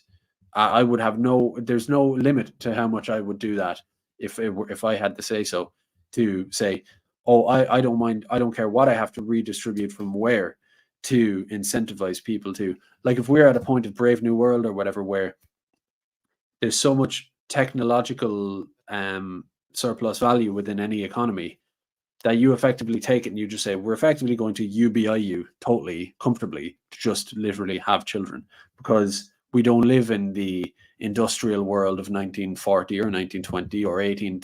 We live in a totally different world with different technology, different everything. And the idea that socialism, where money is printed off and investment and capital growth and all this stuff is what it is. The idea that you have some allergy to taking resources as such as they exist in society and directing it to just people, whether it's the pronatal thing or whether it's just in general, making it so that people are okay. I'm not talking about communism, but it's just like, you know, like new solutions. Think of Bukele, think of Lee Kuan Yew back in the day or something. Like, there needs to be radical, visionary policies for a totally different society. Everything we have now is sort of out of date. It doesn't work for the type of society we have now. Everything is different. Everything's digital. Everything's this. Everything's that. Everything's changed, and so we need, like, to blow apart all of these conceptions that we have. And so the idea that you go with, like, okay, so on one side you'll have the regimist, like, destructive globalist side, whatever that is, Fianna Fáil, Fine Gael, the rest of them, Sinn Féin, all of them. And then on the other side, you will have, I don't know, Ted Cruz or something like that, some sort of like anti-socialist, like Charlie Kirk in America, socialism sucks. What relevance is that? That's, what does it even mean? What we want in Ireland is like industrialization. We want nationalism in the cultural sense, but also in the stopping immigration sense. We want all that stuff. What we want is different to these silly dichotomies. And so, and what we also, one of the signs, the reason I always bring up Zionism is because it's effectively, I'm not that pushed on like Zionism, Israel, Palestine, Jews, all this kind of stuff. It's not like my preoccupation at all. My preoccupation is nationalism, Ireland. But what it certainly is, the Zionism question, is that it's a sort of, if you're looking for this political bastardization of the spectrum, especially on the right, where it turns from what most people would want into something else, something controlled, something strange and sort of unpalatable, to be honest. One of your sort of weather vanes for that. So it's not that the Zionism is the be all and end all and it's such a sacrilege and it's so bad in itself. It's that it's a weather vane for the whole picture. And you can ask, why is that? You know, whatever.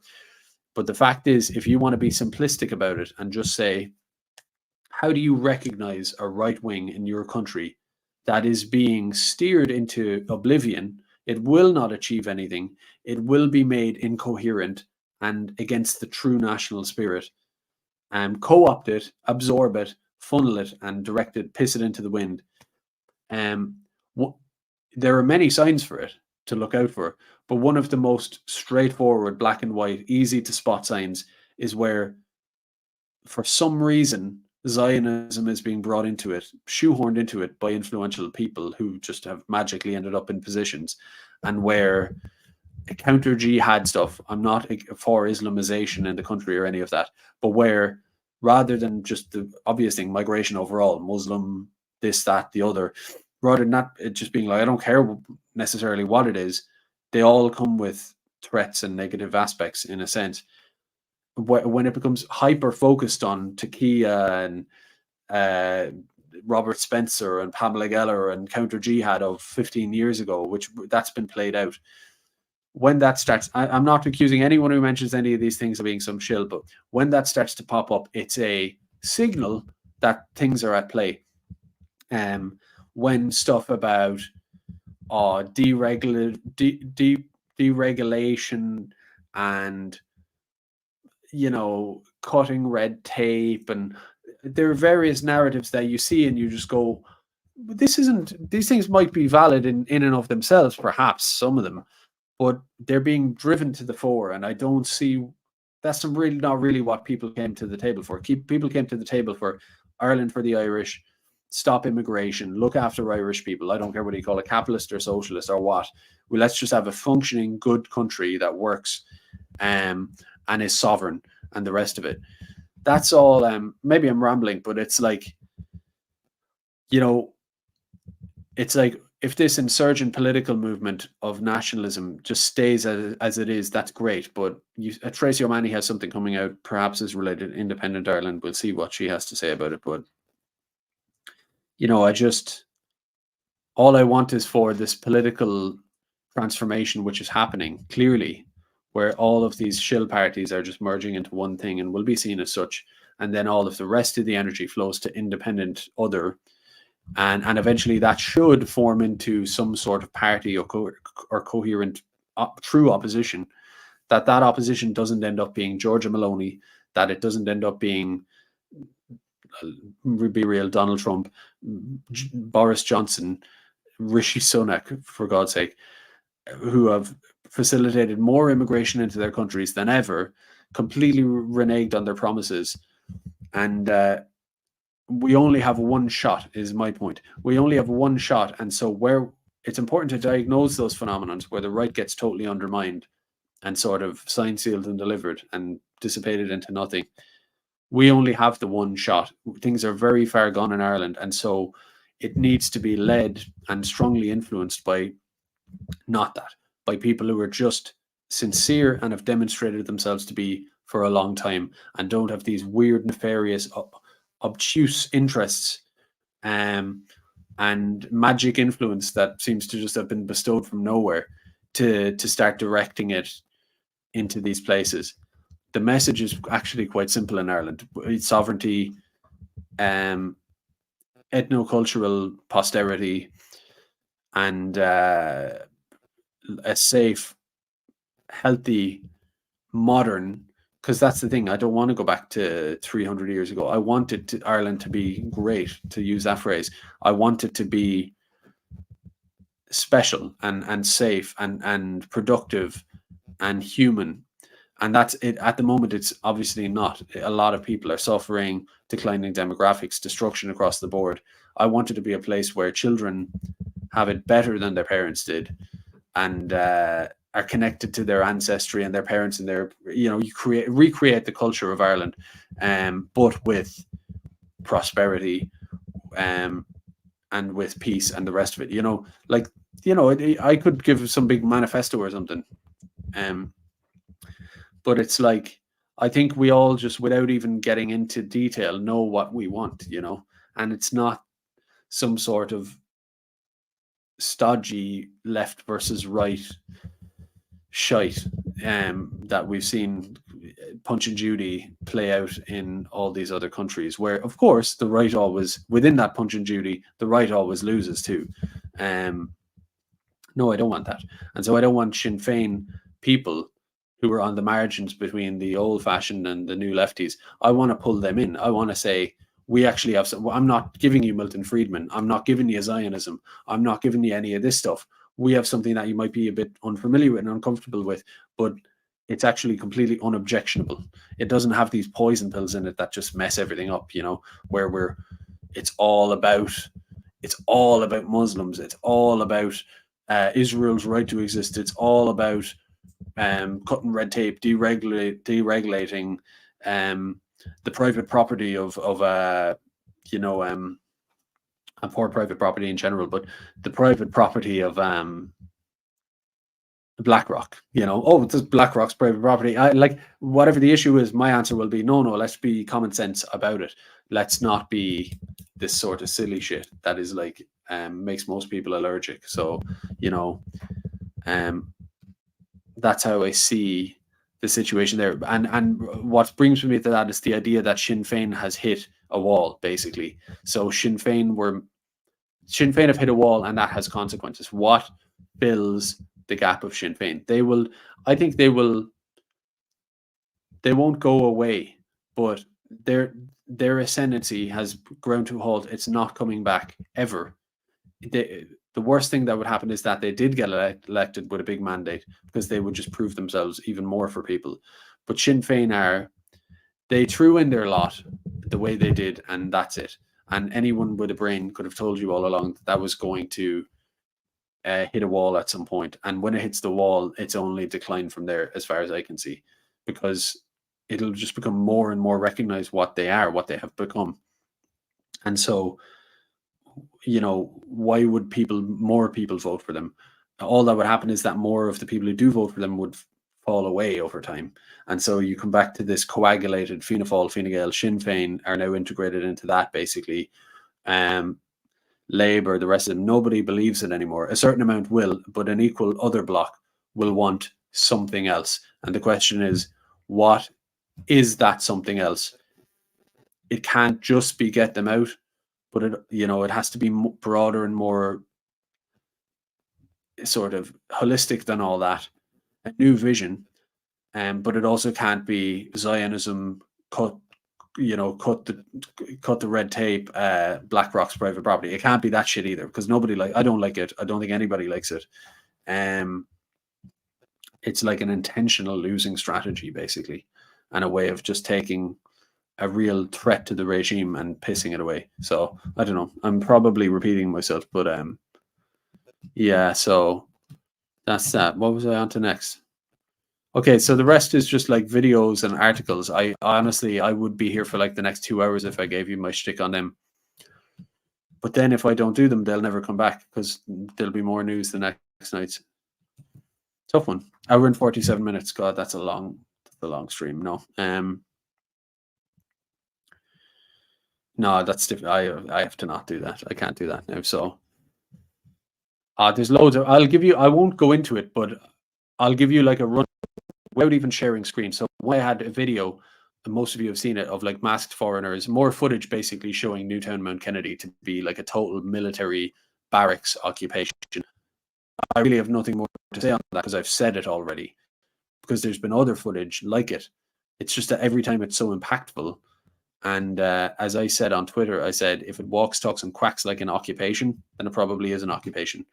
Now, having said all that, I am obliged to play this video. Just look at this if you haven't seen it. What are you going to do? What are you going to do?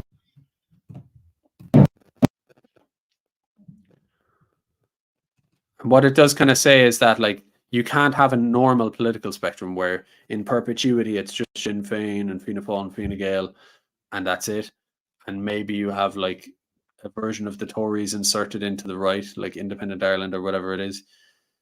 The facts on the ground are just too fucked up. You can't have something like a normality. Things are going to radically shift and change when this is happening. because this is not normal. It won't play for me, lads. Maybe that's a sign. What if I refresh?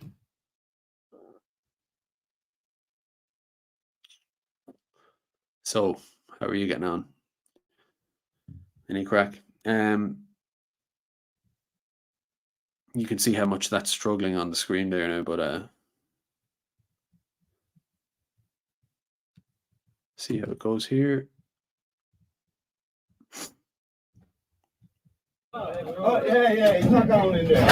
If you don't want you in there, so what? Want you in? You don't want you in there. You don't want you. Your own people don't want you in. So we want you. We don't want you, so go. We don't want you. We don't want you. I don't want to hit you. We just don't want you.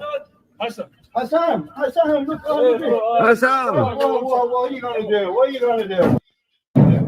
The gate shutting on him. Bizarre occupation. So I'm not going through, I'm not doing content on this, but I'll tell you what I did have, and maybe another night I could do it. I could do like a random news stream if anybody wants it. But I actually would be here for like another hour and a half, I'd say, if I got into this stuff. So asylum millionaires, state rewarding illegal behavior with multi-million euro contracts. So basically this big development that's going on in Wicklow that is illegal, it didn't have planning, has been given legal orders for complete destruction, just to be destroyed, and the foundations and everything, because it shouldn't have been there. It's in a nature preserve. It shouldn't be happening. And they're just refusing. The building continues. And basically my TLDR on that was to say that it shouldn't just be getting halted and the council sort of saying, oh, please stop, please stop. All the different little financial PLCs or whatever they're called who are behind this, and ultimately there has to be, if you were to do a police investigation on this and determine, okay, find me 3 of the people who aren't just tangentially financially involved, people who are both financially involved, and by doing whatever it is, subpoenaing or whatever, getting their records and everything and communications, we can determine that these 3 people who had an active profit role here actively, knowingly said, fuck the state, we'll do what we want, fuck everyone, we'll do what we want to, we'll make a fortune, we'll keep going, and maybe they'll just let us do it in the end. I don't care. Those people, I'm sure you could find those. There has to be. It didn't happen magically. There has to be a handful of main culprits who you could easily, through police investigation, determine are knowingly responsible for taking that course. Find those people, put them in jail for 10 years. That's a massive crime. What do you think you're doing? Think how much time you've wasted, how much everything. Think of what you're doing. You're breaking the law, trying to make millions, and you're just giving 2 fingers to the state after you've been asked nicely. They should be thrown in jail, simple as. So that's that. Britain, France, and Norway search for Russian sub off Ireland. So it's this big long thing talking about how Ireland, yeah, we can't quite get Ireland to sign off on joining NATO. It's not popular or whatever, but we could have bespoke little policies that, you know, without joining NATO or, you know, breaching neutrality, we are though, you know, bespoke solution here and there, and ultimately, yeah, you're in a common defense. They talk about the allied countries sort of subliminally including Ireland against Russia, the Russian threat, and Russia's interfering in Ireland and the rest of it.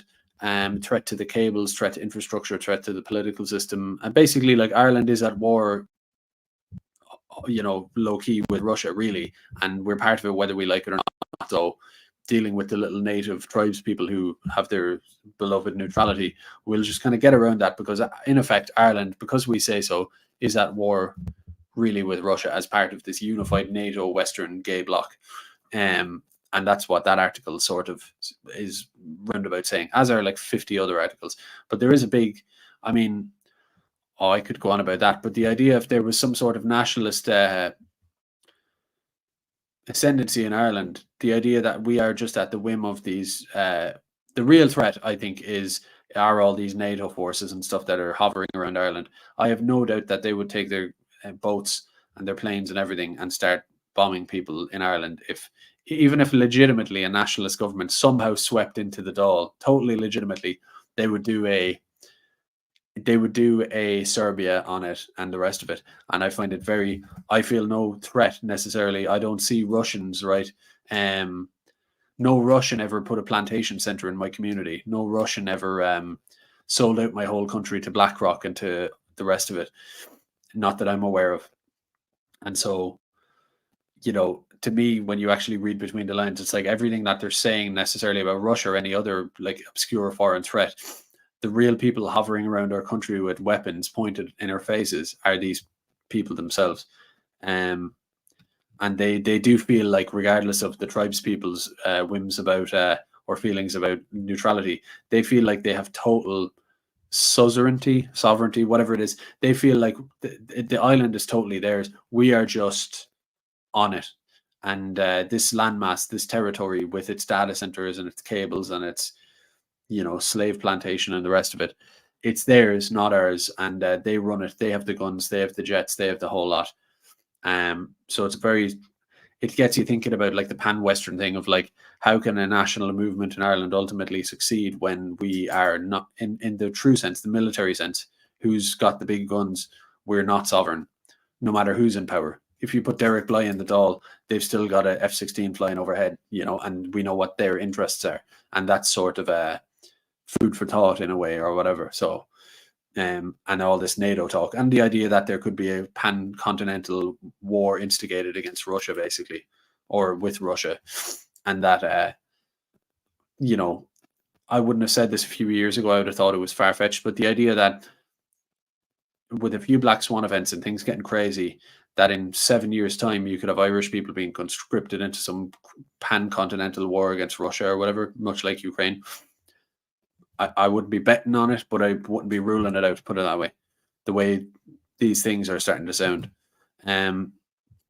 So then there was the new Garda body-worn cameras expected to lead to more prosecution stories. So basically they have body cams now. They're trying to find ways to prosecute so-called far-right agitators and demonstrators and the rest.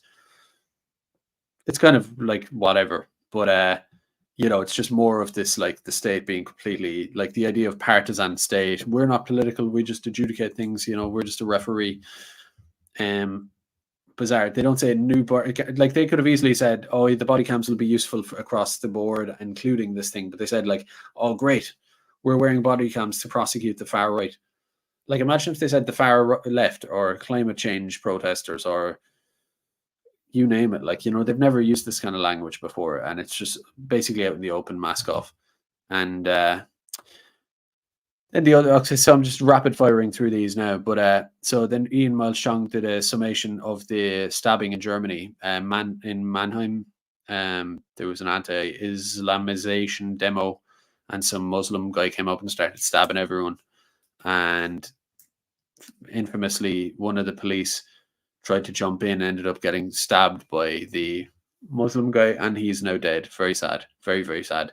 But it was muddled. It was muddled. One of the Muslim was stabbing some guy, and then some guy who thought he was jumping in to help actually jumped in and on top of someone who was actually restraining the Muslim with the knife.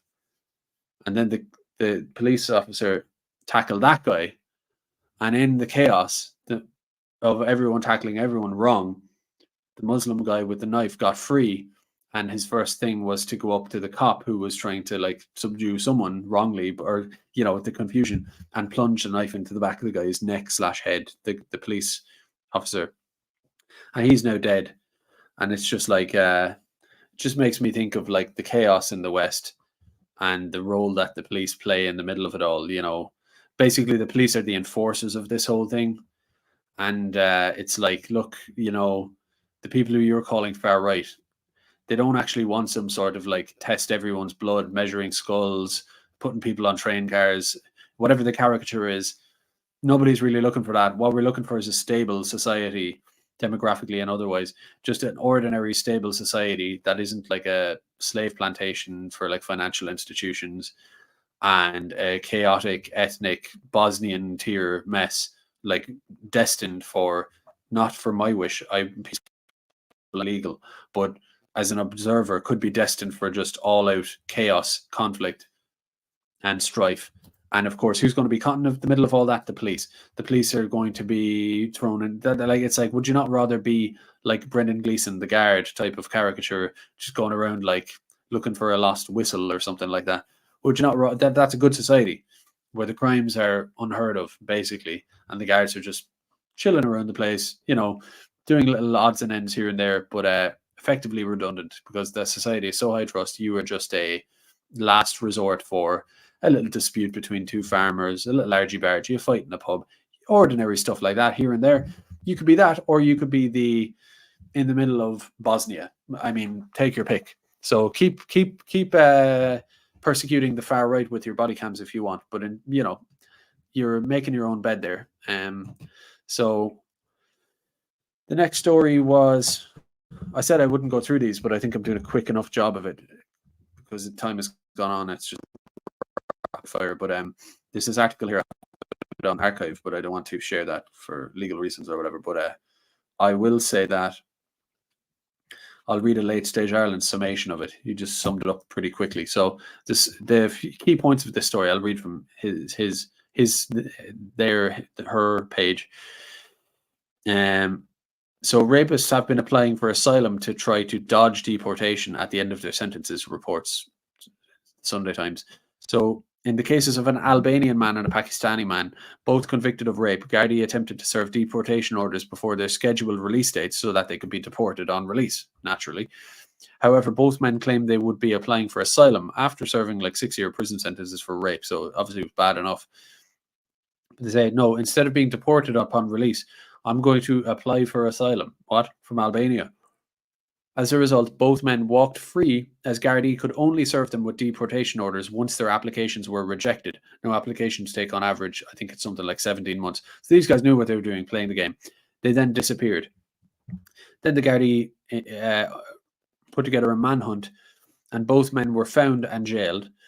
But the Pakistani rapist later obtained a high court bail and is free pending his claim for asylum. A convicted rapist. The Albanian man was detained but released soon afterwards in a suspected blunder by the authorities. Lovely.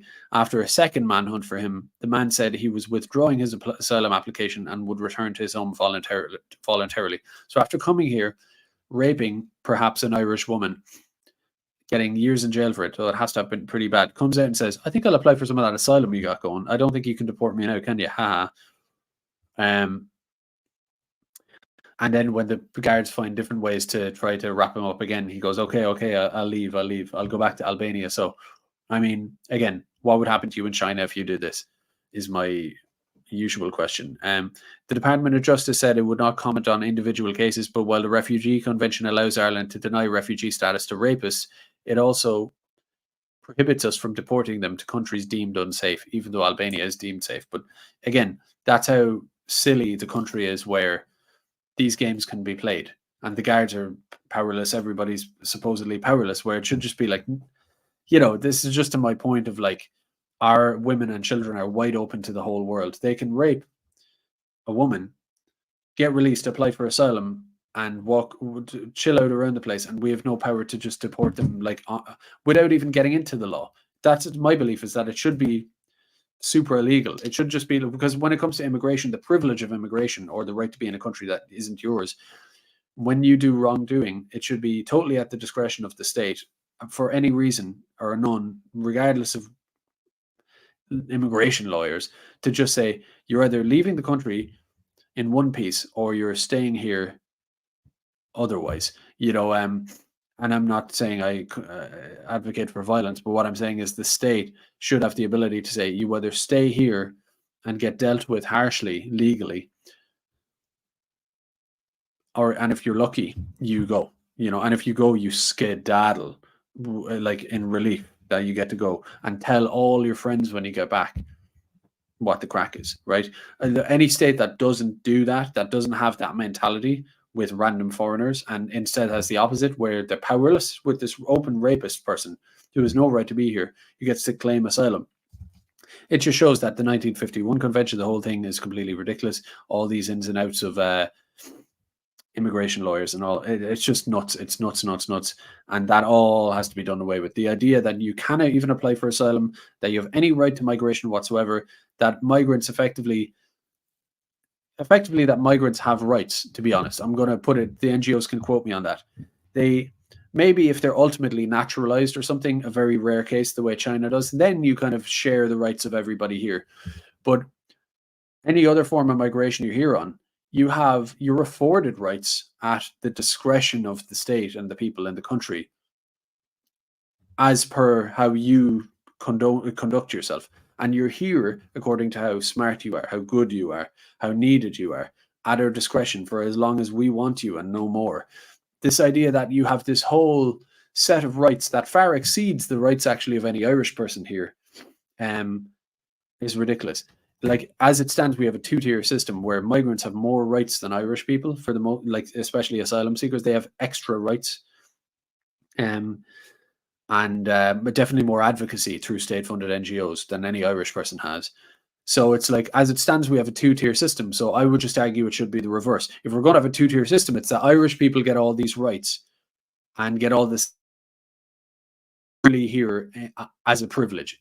You know, it's a privilege, not a right, at the discretion of the country. So yeah, if you rape someone, you know, it's game over. You know, far be it from you applying for asylum and us saying, oh, I guess the rules have our hands tied. I guess we have to figure it all out.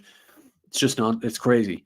Any state that acts as that like that is illegitimate in my view, in a legal sense, legally and peacefully. But so where did it go from there? So the Times are also reporting that IPO staff are blaming the increased asylum numbers not only on the Rwanda plan, but also the fact that only 8 countries are designated safe, as opposed to other countries which have many more. In recent weeks, 50 migrants have been sent back across the border in the north as part of Operation Sonnet, but sources told the Times that a number simply got on buses and tried another route and came across again. The big success stories RT and other outlets ran on it were merely news theatre for elections. So yeah, again, those migrants can just come take a bus back down, and if they didn't do that, they could just cross a load of fields, no matter how DMZ we had the border. It's not about the border, it's about the internal mechanisms within the country, the culture, the law, the everything. If you have it so that if you're a migrant and you're not meant to be here, you're reported straight away. The guards, without consulting a million immigration lawyers and NGOs, they can just fuck you out, and fuck you out with a story to tell your friends, right? And you don't have any of these rights. And when you're here, if you're not meant to, if you're not explicitly invited by the state to be here, then you will have a very, very hard time, the likes of which you will tell your friends about, and that's it. And then you don't have the problem. It's not about having to have barbed wire all over the country. That's the real border is that internal structure. That's what China. I could in theory jump off a boat in Chinese like waters, and if I were a very good swimmer, make it to land, right? It's not barbed wire on the beach that stops me from getting in. It's that when I get off that beach, I can't exist there because I'm not meant to be there. And if I try to exist there without being there, I will suffer accordingly, and I will be detected and reprimanded and sent back. We all know that. What would it look like? You somehow zoom into China off a little speedboat and you get on. The barrier is not the issue. It's that, well, what are you going to do now? How quick are you going to be detected and then treated accordingly? That's it. That's the real border.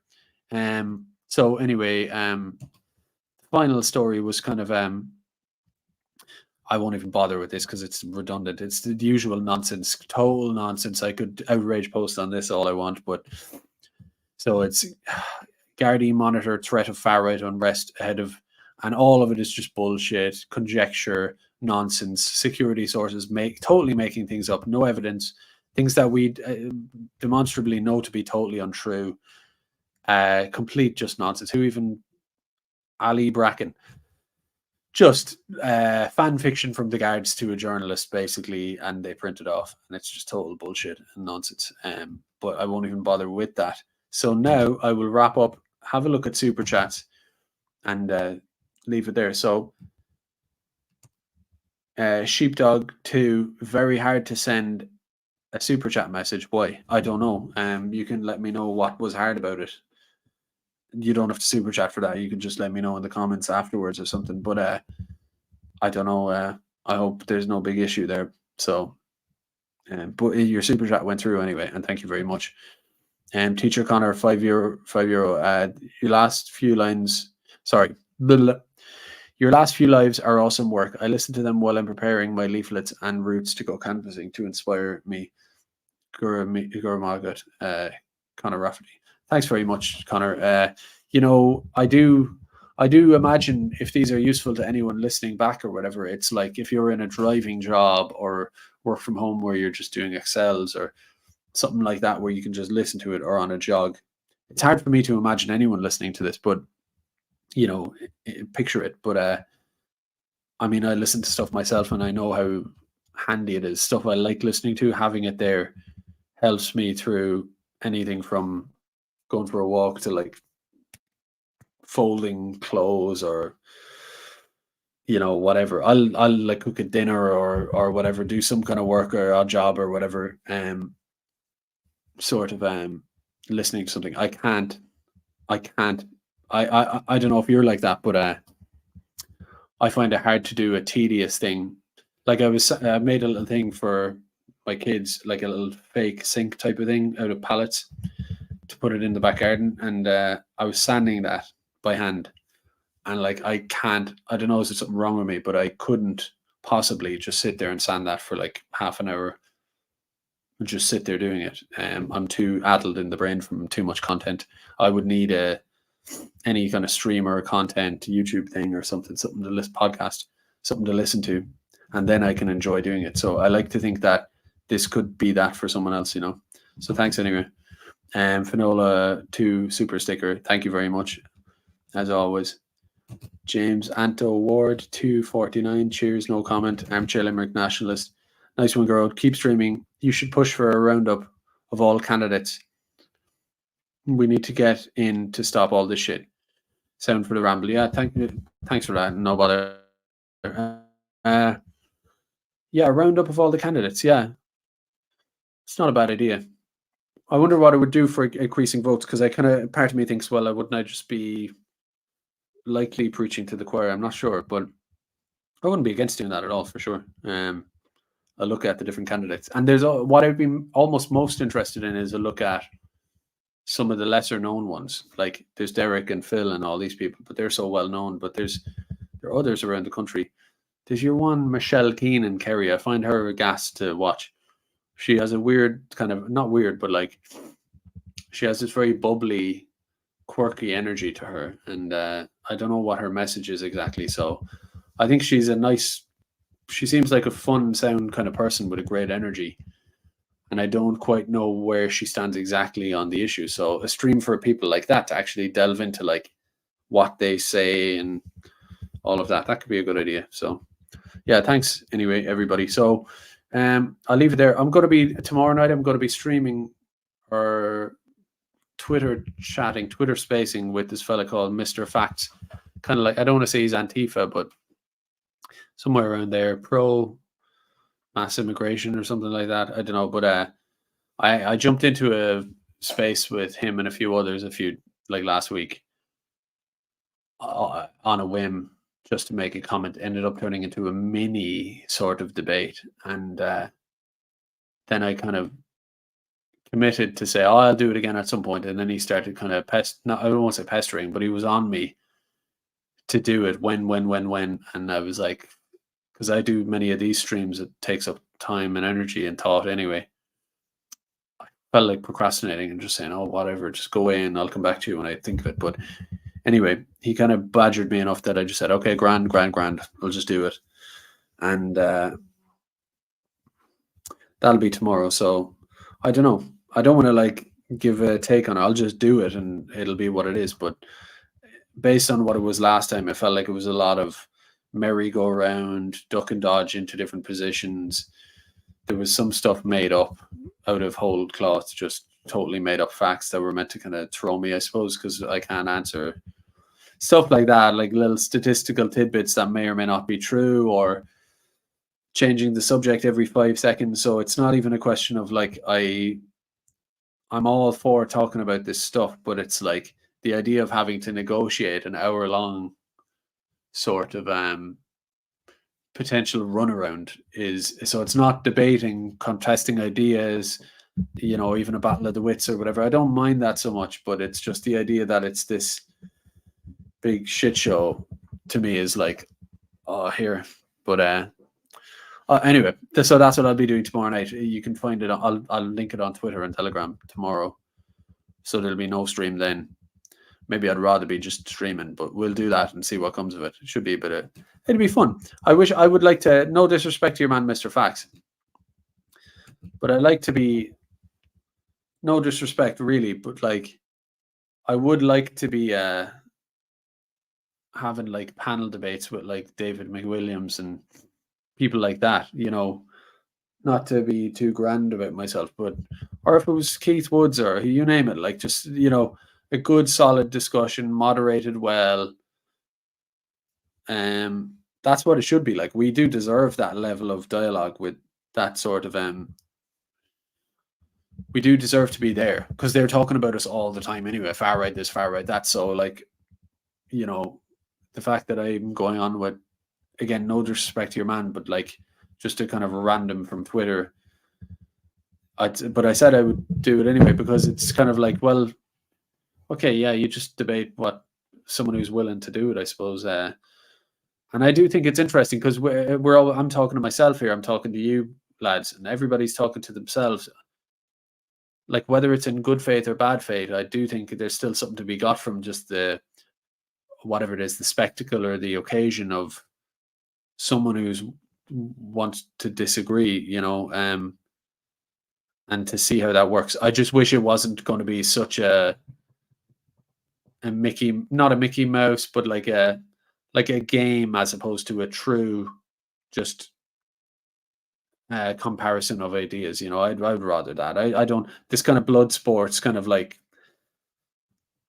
you know, it's that type of thing, you know, blood sports, or sort of trying to like this kind of one-upsmanship. This kind, I don't know. I'm confident in the ideas for sure, and all the facts of the matter. I don't think there's any argument to be had. I don't think it's even a debate basically at all. It's just a case of, I don't know what. And I haven't even studied up on your man. I don't know what his things are. So whatever, I'll just run into it and see what happens. Could be interesting either way. So yeah. Yeah, so I'll leave it at that. Anyway, thanks very much, everybody. What's it now? 12:30. Go to bed. Go to bed. Thanks for joining me. Take care. Ihawa. See ya.